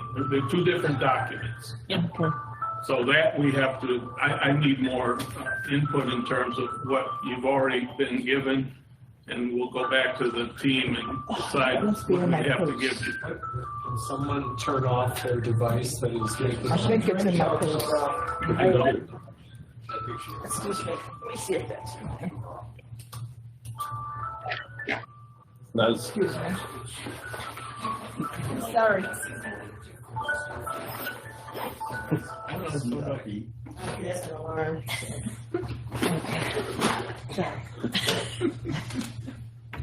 You have a question with that? Was that my cue to, I can? No. No. All right. I just wanted to say one thing about, I was the capital budget analyst for the county of Erie. Okay. And the process that, I appreciate that you're developing a more extensive process. But in the process that the county used, the governing body, the board, also was included, reviewed the submissions and had input into the creation, and we were knowledgeable of the process, the submissions, and we had more feedback. So I'm looking forward to developing a better capital budget process. And I had talked to our CFO, Mr. Pritchard, and I've mentioned it to you. So that's what I'm looking for, more feedback, because there are some critical projects that we are looking forward, the board is looking forward to, and I believe the superintendent is looking forward to help maintain our students. So I'll get off my soapbox. Thank you. Yeah, I agree that, it's important for both of these items, the building condition survey that has to be submitted every 5 years and it's coming up this March, that we share prior to sending it in, information with the board, as well as the capital budget improvement plan, which also is a 5-year plan, but I didn't hear when we're going to be submitting for that. The capital spending plan would be an internal document for communication and planning purposes. Okay. She's asking for time frame. Oh, a time frame? Friday? Right now, I don't have one, but it's on my priority list, and it will get done certainly by the end of the year. Okay. If not much sooner, but. Other, Mr. Hurd. Mr. Hurd? Yes, thank you, Mrs. Woods. My question is in reference. One is 2 questions, 2 parts. One is about the building condition survey and a plan. Is there an emergency plan with the state that can adapt to a school that has critical needs here in the city of Buffalo? There's one school in particular that I mentioned last board meeting, and that's in dire need of repair and dire need of assistance. And how can we pull capital away to help look into this program and see what we can do to edify the students in that building there?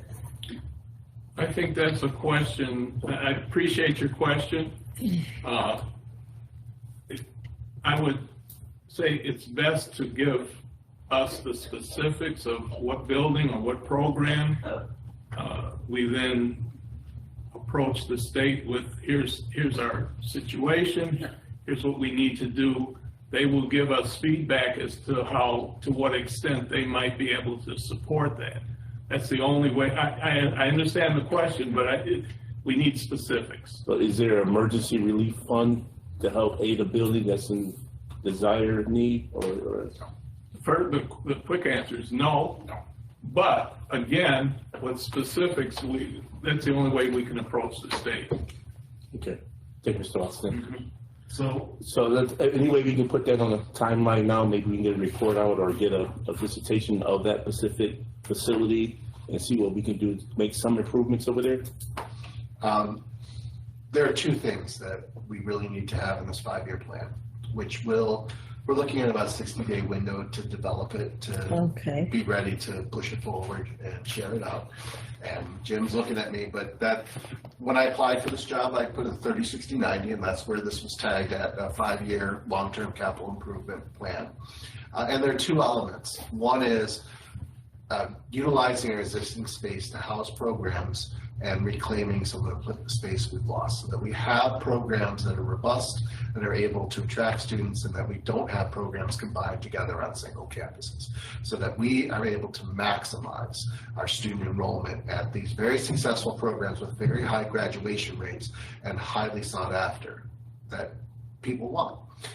The second is we have some schools that in joint schools reconstruction didn't necessarily have some issues that need to be addressed. So we're going to need to do, starting with safety as a priority, do an assessment of what is our safety plan.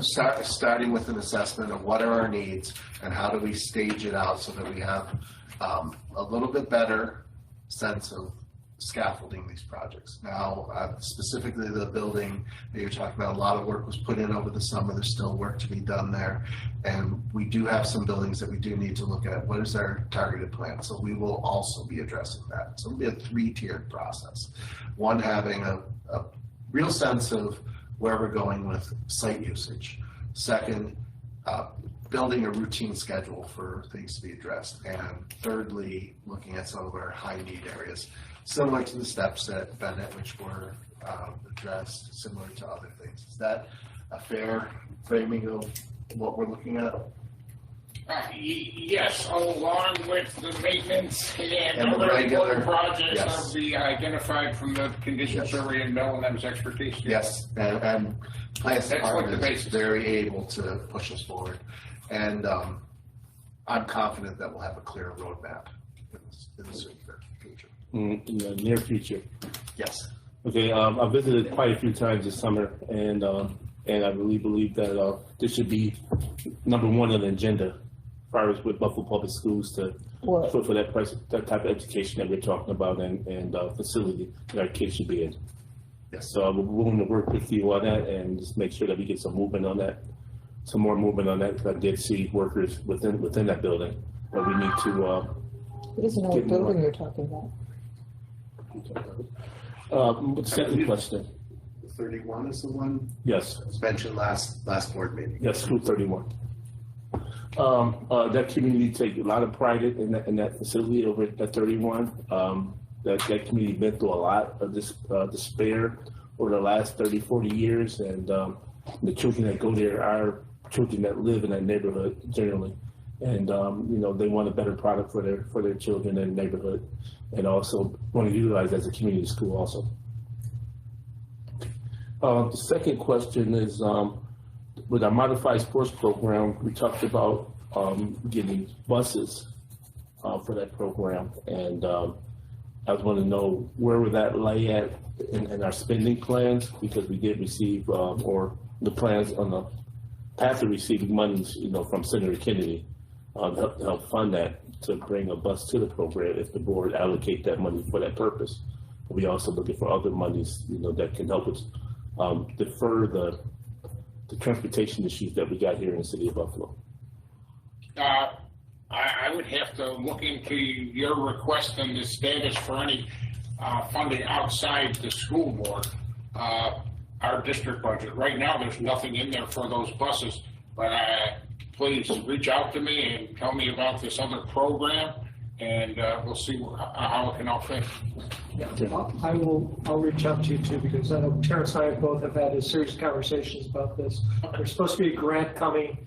Whether or not the grant has been received seems to be the issue, because I don't believe that we voted on the receipt of the grant. We did vote on receipt. We did vote on We it? voted on this, passed it. Okay. If we did vote on receipt. If I may, I believe that we are still waiting on receiving the grant, and I know that I did speak briefly with Board Member Hurd, and I think, we'll need to just include Mr. Kuzma just to make sure that, all spending of the money for what the board would like to see it spent on, which is to support modified sports, is in alignment with everything, that was sent as far as how the money needs to be spent. So, Mr. Hurd, long story short, I'll be meeting with Mr. Kuzma and Mr. Barnes, and I'll be able to share an update with you to see if, if that's the way that we need to go. And if so, what the steps will be so that we can get that expedited. I know we just started the modified sports program, and we certainly are excited and want to support our students. So I will make that something that's a priority to see how we can spend those dollars that Senator Kennedy's office has either sent or will be sending, and, how we can, if we're able to do it. I know you and I have had some discussions on how that could look, if we're able to do it that way. Thank you, Superintendent Williams. You're welcome. I yield the floor. Any other questions on the capital budget? Any hands? Okay, it's capital. Madam Chair, can I ask a quick question? Oh, please. So I'm curious, it appears, and maybe this is just from my perspective, but it appears that certain things that we had budgeted for in the regular budget ended up going under the ARP and the ESSER funds. Is that a miscalculation on my part, or did certain things move over to that? I would say generally that's a miscalculation on your part, but I can certainly give you a breakdown of any movement like that. But the board-approved general fund budget is exactly the board-approved budget in our munis system. Right, but I thought certain positions moved over under ARP. Okay, so obviously I'd like to see what you're talking about. Can I have an answer to my question? How much money went back to the general fund for positions not filled in our last year school year? Right, I won't have that number until October when the audit is completed, but I will get you that number at that time. And it Okay. appears in every one of our quarterly reports around that time. All right, thank you. Sure. I'm sure you have an estimate, but you prepare the materials for the auditors, and we would probably have some general idea. Yeah, I could probably pull something together to share. I don't have it right now off the top of my head. Well, I mean, an estimate, you don't have to be, within $1 million, $500,000 or something, Well, I will get back to you. Thank you. You can answer, Board Member Catman. If the superintendent agrees. So. That's fine. So now we have what, a presentation on the, commissary?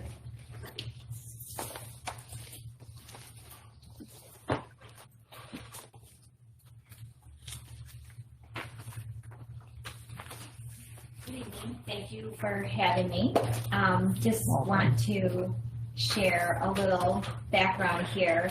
This presentation was actually created in 2014, was tweaked in 2018, tweaked again in 2020, and here I am. So I wanted to say I'm so appreciative that I have David Hills as supervisor, because he's been very helpful this week, and Mel Olson has been great in helping me pull this together. Ruth Connor is here with us today as supervisor of food service. She's been with us in the commissary doing supply chain, amazing work. So she knows firsthand about the space issues that we have and that are challenging for our district. And I just want to say that I promised parents and teachers and board members that we would have a new commissary before I retire. And I'm sorry to say that's not going to happen, and so Ruth is going to do it. So that's why I wanted Ruth to be here too, because this is so important. This is such a critical year that we have so many great projects happening to benefit students and student achievement and the community. And we saw firsthand during COVID that we were not well equipped to handle that kind of an emergency. And we knew prior to that we were not able to provide really great quality meals with diverse cultural, ethnic recipes that our students deserve. So we are very happy that Superintendent Williams is really supporting all of the initiatives that we're getting started this year with our Farm to School program, our Celebrating Cultural Diversity, our Chef Brigade. We're putting in a Farm to School coordinator into our budget. So this is going to be a really great year to get this ball really moving. So I'm so grateful to be here. Nate Kuzma has helped us in the last couple of years as well. This project was actually given the go-ahead by the former superintendent in January of 2020, and then we all know what happened. So here we are today. So that's your little quick history lesson. Could you ask Ed here to put it on the platform? He hasn't put it on the platform. I'll just ask him to do it. Can someone put it on the platform? Oh, it's up there, okay. Should I wait? But you got a food truck in between? We did, and it's being serviced right now while we all get our feet on the ground and get new people and new schools, so we're ready to go. Okay, thanks. So this is just a little comparison to give everyone an idea of how many meals are coming in and out of the commissary, the schools. We do service non-BPS schools, and we provide the same meal for everybody. We are changing that pilot Hello program to a district-wide Hello program, and vegetarian options are also a big need, and then just having student choices. So the numbers aren't that great from the 1920 school year to the 2021, but 2021 we were still dealing with COVID and poor attendance in some of our schools, so our participation went down in breakfast and lunch, but overall the meals are higher than they were prior to COVID, so just coming off last year. So I just wanted to give you that sense, and you can see the after school supper program that also includes all of the late bus snacks that we're giving to the students that are staying there for transportation issues. Next slide, please. So just some financial information. We do have a $36.5 million budget, And we are currently sitting on an excess fund balance of $21.9 million, which is the largest it has ever been in my 30-year tenure here. And we're not supposed to have that much. And every year I have to justify that a dollar amount. And obviously the COVID funding really boosted that. When we were serving during COVID, we had no plate waste, because if the families were doing grab and go, they took what they wanted and we kept the other, there was no waste at all. So the food cost has been very low. We're also really doing a great job with our farm to school program. The locally sourced produce is much cheaper than what we were getting prior. We're also getting a lot more fresh produce from our government program. So we've just been able to move dollars in the right places. So that excess fund balance is what the child nutrition program can spend, but there's strings attached. So the strings that are attached are that we cannot purchase or buy a building with that money. It can be used for equipment, it can be used for leases, but we do not want to have another 25-year lease without a buyout at the end. So right now, I knew that would be a good statement there with Mrs. Patman. But right now, this year, the lease is $5.6 million, and we have 3 more years, and we will be out of that building by August of 2025. It's falling down around us. It is not an appropriate site for us. Next slide, please. So the commissary kitchen is limited to reheating processed food items. You're 25 years or 23 years ago, we were with a food service management company, and we were getting the pre-packed meal from Sodexo. So that's when we decided to move into the old Kensington, and we were there 1 year, and then that was needed for 156 and also a staging school for the JSCB project. So we quickly had to find another program or another place to land, and that's how we ended up where we were. And I can tell you, I'm the lunch lady, I'm not the lease negotiator, but there was a gentleman named Roy Rogers who was in charge of that lease negotiation, and we got into a triple net lease for 25 years with no buyout at the end.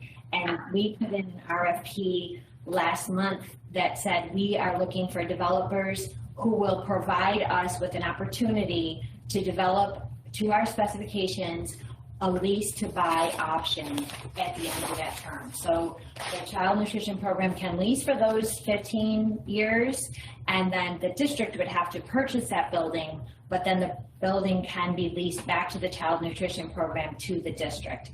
So it's what we need to do for this community to have a future, longevity, sustainability, the whole 9 yards. And the district then maintains it, it owns it, and it's ours. And we have great plans to include the community in that project. So currently, no, we do not have enough freezer, refrigerator, or dry storage space. The parking lot there's an accident almost every other week in front of our parking lot. It's pedestrian traffic, employees mixed in with truck traffic. We really don't have a capacity to process fresh produce, raw proteins, and so there's no capacity to really prepare safely large quantity recipes to service 30,000 meals during the school day. Next slide, please. So this next map is our building, and that Herbert Avenue is it's a private road, and then you see East Sullivan Avenue. And you see that, is it a trapezoid? I don't know, somewhat of a triangle shape. That's our building, and the gray area is our parking lot. There's one place in the far right corner for highway trucks to come through that skinny little Sullivan Avenue driveway, and then get all the way back to the building and turn around, unload, and then drive out while another truck waits, while staff comes in, while summer community people come and get their meals. So it's just a nightmare. And that facility, that gray building, is under 40,000, is about 40,000 square feet, and it is falling apart. When it rains, it's raining in a large portion of that building. And the landlord it's a triple net lease. We have to have a combination of, they look at it, and then our engineers also look at it to help fix it. Next slide, please. So this is a picture. The picture on the right is the emptiest I've ever seen our freezer. So you can see that at the very end of that freezer is product on the floor. We're not supposed to have product on the floor. And the picture on the left is that product is almost to the door. We only have like 3 more pallets to get to the door of the freezer. So the freezer actually has 132 spaces for pallets. We actually fill that floor with 180 pallets. And we were renting 50 pallets of rented space prior to COVID at another location because we needed that. So we have done a lot of work on this with Linda Roth when we were originally in 2014 wanted to fix this freezer and renovate the facility to be a safer operation. And so Linda Roth has been with us and has seen this and is helping us trying to renovate. But what happened was the landlord was supposed to renovate the building to meet our needs better and then sell the building back to us, and that fell through during COVID. So I just wanted, I think pictures, speak 1,000 words. And it is so hard because if those are the turkeys for the Thanksgiving dinner, our guy has to unload 180 pallets off the floor to get to the turkeys in the back of the freezer. So that is just, it's a horrible, horrible situation to work in, and it's a horrible situation to for our students who can't sometimes get turkey because we can't get to it. Next slide, please. Wow. So our request for proposal was to provide a central scratch cooking facility in a district-owned building, underlined, bolded. If I could have lights going off right now, it would. That would enable the district to prepare food using USDA commodities along with locally sourced whole foods to provide menu options without preservatives or additives to its culturally diverse student population. And the way to do this is to do it in a central commissary where it's done safely with skilled labor that is centrally located that then can get that food out in a consistent quality to all of our 77 building locations. Next slide. We had 4 submittals, and McGuire Group was the leader by a lot over the other 3 choices. The big things that we liked about McGuire is they have a proven track record within our district, but they also built the Meals on Wheels facility, which is also a cook chill central commissary concept. And so they have familiarity and experience with that. They also own the lot that is directly across the street from our current location. It would be a newly constructed building, and they're already working with Linda Roth, who also works with us she worked with us on the joint school construction projects for all of our school buildings. She understands what we need and she makes it happen. Next slide. This is a little hard to read, but you can see 2 red buildings, and then in between those is a little yellow section, and that little yellow section is our current location. The building across the street, right from where I'm standing, looks much larger. It includes a really nice lot that can accommodate separating the truck traffic with the pedestrian traffic. It will give us the extra square footage that we need to do the volume of cooking and move the product in and out that we require.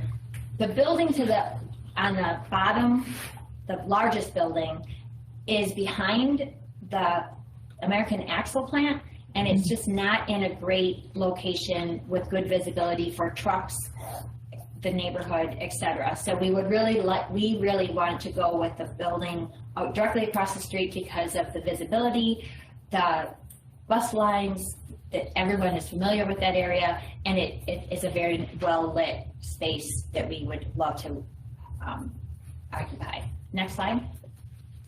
This is a closer look of just a schematic of what they drew up of that space that you saw from the aerial. So you can see William Gator. There's a little walking path there that you can't cut into. So the truck traffic would come in off of Delavan, but you see that the parking for pedestrians or anyone coming in from the community would be on the side street. And that's just a great right now, I know it's something that we can definitely work with, and all of the deliveries will come and go on one side of the building, and all of the people and all of the community members that might come in would be on the other side of the building. So this is safer, it's separation of trucks and cars, it's giving us that extra square feet that we need in the timeline. That's the next slide. Oh, yes. So this was part of the RFP as well, and this says that they would, for all intents and purposes, have us in a new facility by March of 2025, and we need to be out by the end of August. So there's a little cushion there. What would be great is if we can, get our refrigeration and freezer space up and running so that during the summer months, we won't have to move so much product across the street, and that'll just really help, visual and being on site and right across the street if there's something that happens. I know that we were in the Statler building and there was a big issue with the way the freezer was being constructed and getting everybody to meet out there or finding out what was happening, so this is going to be great that we'll be right across the street and can be checking on things. Next slide. So I mentioned in the beginning, our fund balance is really high. We need to start spending it. We are trying to upgrade equipment and negotiate new contracts for our staff. We have a new contract coming up with them at the end of this year. The town funds cannot be used to purchase a building, but we can purchase all of the equipment that goes in that building. We can purchase all the equipment that has to go into the schools to receive that. Right now, there's supply chain issues with equipment, but right now the staffing shortages are huge, and getting skilled labor that can really cook, from scratch and follow a recipe and make sure that it's healthy and nutritious, and even just making it look good on the line, those are hard to find, especially to have one in every building. So having a good crew right in a central location where we know it's going to be monitored, it's going to be safe, and it'll be nutritious and healthy for everybody is what we're really looking for. The BPS Food Service Department contributes $1 million annually to the general fund for indirect costs. I just mentioned that because that's not going away. That's used to, for all intents and purposes, I don't know what Jim Barnes does use with. I don't think it's earmarked, but it covers, payroll services, HR services, custodial services, so those kind of things. So there are things that our child nutrition program is contributing to the general fund, and we're still, gaining this excess fund balance, which can be used, but the biggest part of this is the lease. And you saw that the $5 million lease is what we are in now. We're looking at, and that's at about $400,000 a year or a month. Having a newly constructed lease that we will pay off the construction on that was going to be much bigger than what we're paying now. So that lease can be paid by the child nutrition fund balance for sure. Next slide. Questions? Okay, I'm done. Thanks. Have a good night. See you at the next board meeting.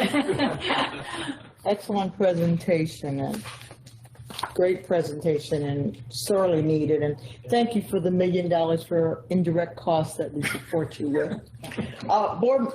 Board members, do you have any questions on this presentation? It's a long time coming. Yeah. Let's have a question.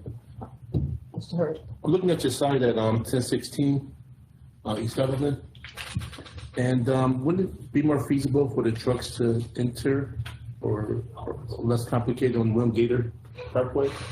Want to say, Mr. Hurd, that is very possible. This diagram is done as a means of basically illustrating that the program will fit. Okay. The final design is still to be done as part of our ongoing process with the developer.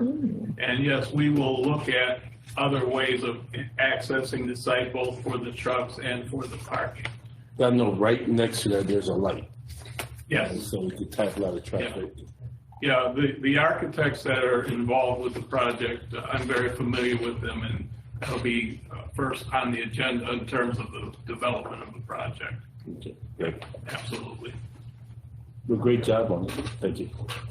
Any other board members with any questions? I have a question.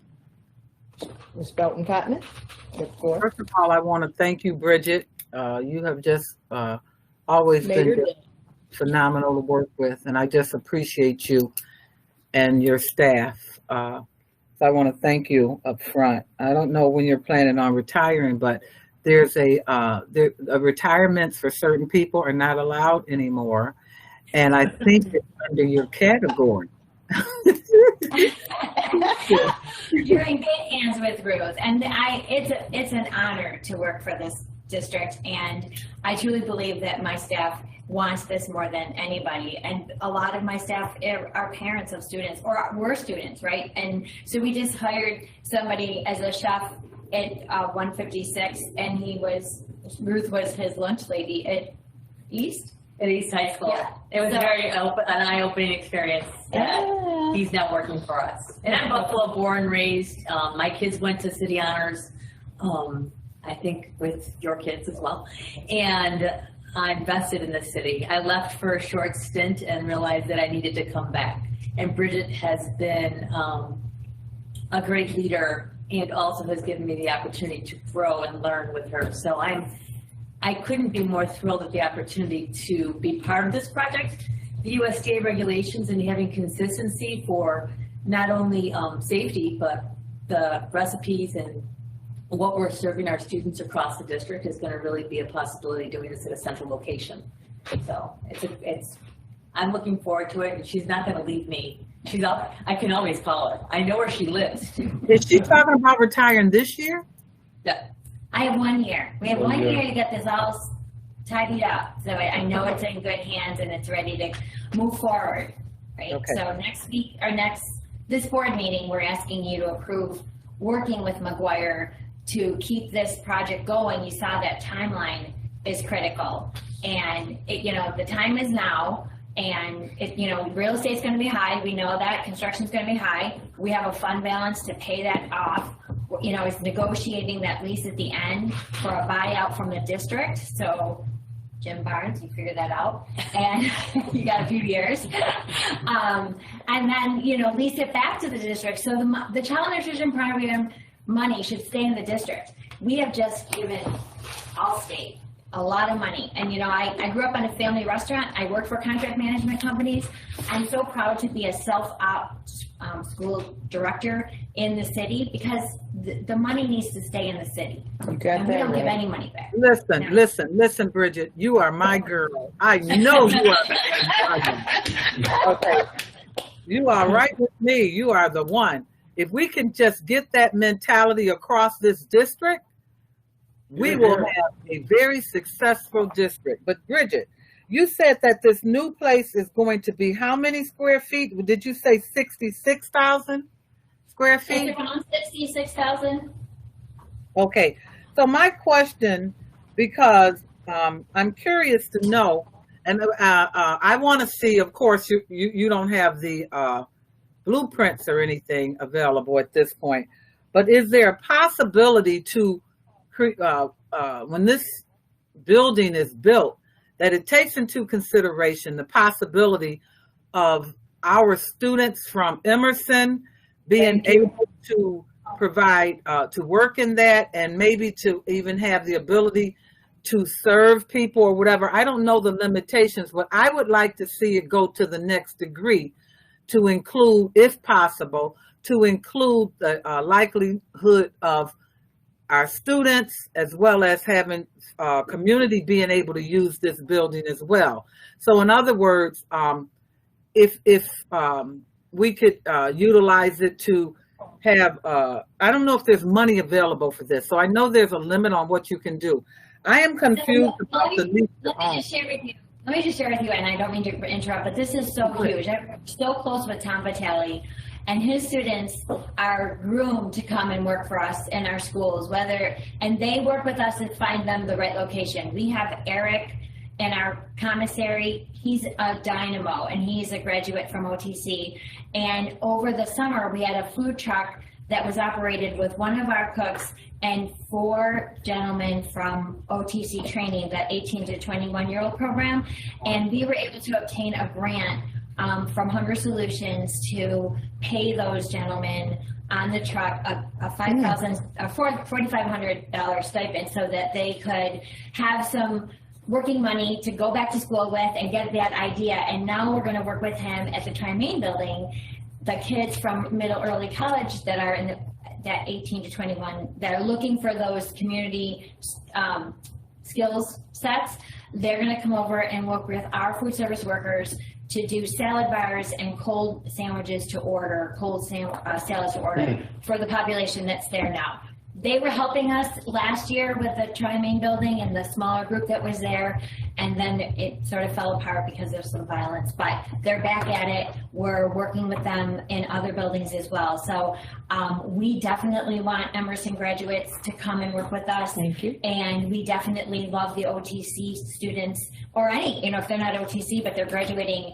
The school environment is so great for our population with special needs who need that environment. They come to work every day. They might not be the fastest, but they become part of that school community and they're embraced. So we are all about that. When we were going to design this new, renovate our current location, we wanted to include a training kitchen where we could come in and bring in the community. We have great partners, Cornell Cooperative Extension, who does so much work with parents and family and kids. We have our HYPE program, getting high school students involved. We did the CHOP challenge, but it sort of fizzled out with COVID. So there's lots of fun, great, exciting, and educational opportunity with this commissary and the work we can do with collaboration with Emerson, Buffalo Hospitality, and OTC. So. Okay, great. And so in addition to that, what I'd like to see is for the district to have the ability to directly distribute from that location.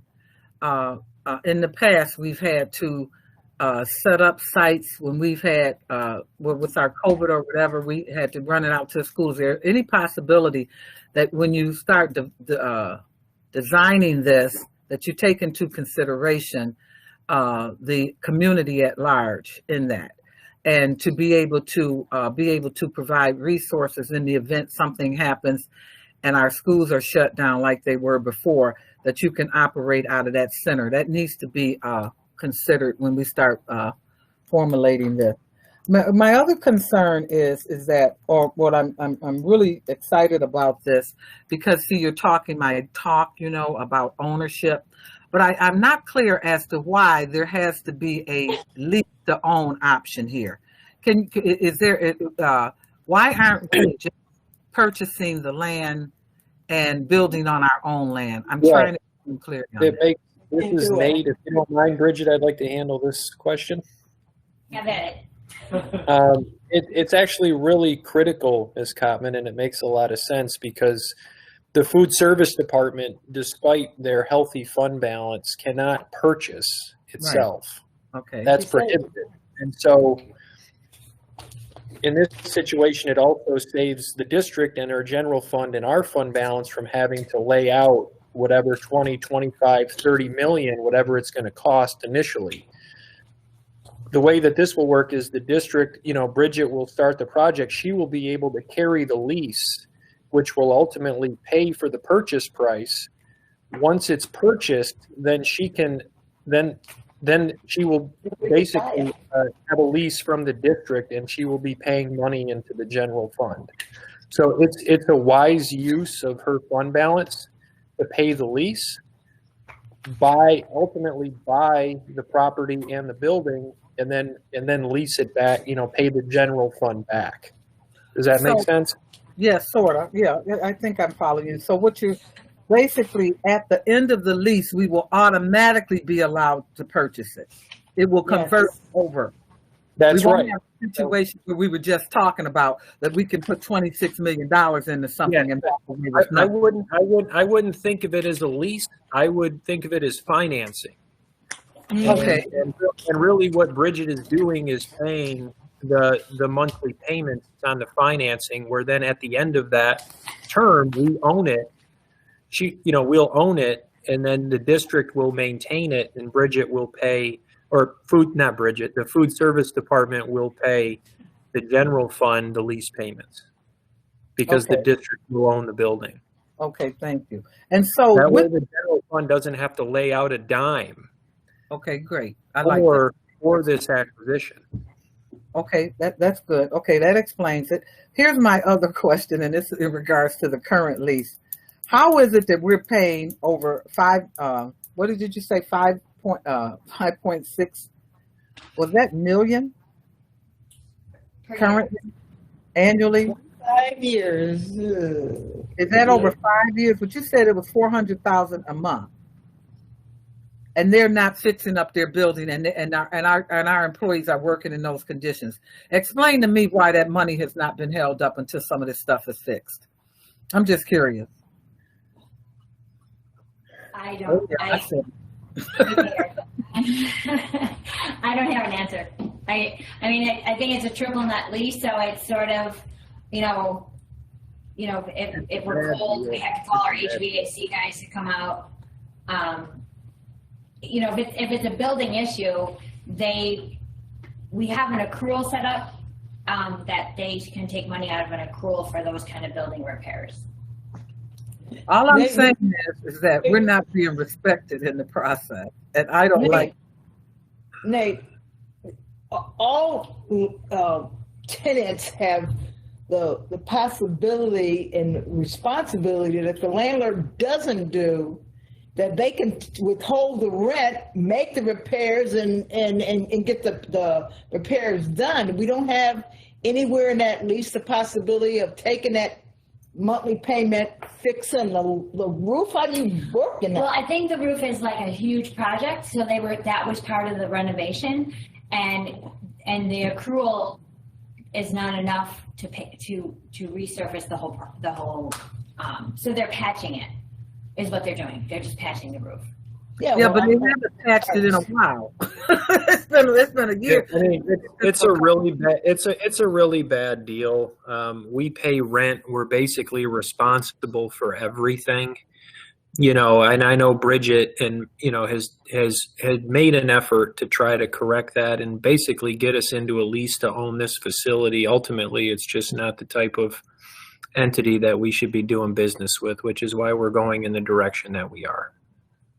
Okay, okay, thank you. So what I just want to say is, if it's at all possible that when this is being designed, and I'm sure they've put out some designs, that we take into consideration the possibility of community usage in the event of a situation. I also want to go on record to say that it's important that this particular developer stays within cost guidelines.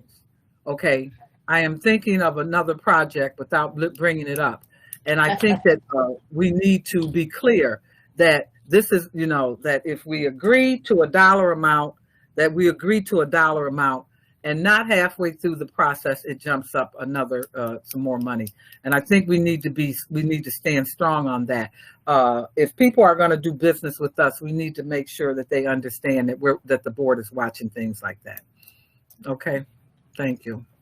I'm off my soapbox, and I love you, Bridget. Any other questions on this presentation on the commissary operations? Great presentation. Great presentation. Excellent presentation. I want to thank Mr. Barnes for his excellent work and presentation, putting up with all our questions. And Madam Superintendent, I give it to you for closing remarks. Whatever you want to tell us. Thank you so much. I want to thank all of the presenters tonight. I think everybody has done a phenomenal job tonight. I enjoyed the discussions, the rigorous discussions that I heard, and I'm proud and happy to share that all buses have cleared. All of our children are home this evening. And I'm thrilled about the work that's happening over in our transportation department under difficult circumstances. So I want everyone to have a good night tonight. Thank you, everyone. Thank you, board members. Thank you, staff. If there are parents that are on, I hope that this proved to be informational for you. And thank you, colleagues. Have a good night. Thank you, Madam Superintendent. It brings to conclusion this evening's work session. Thank you all. Have a good night.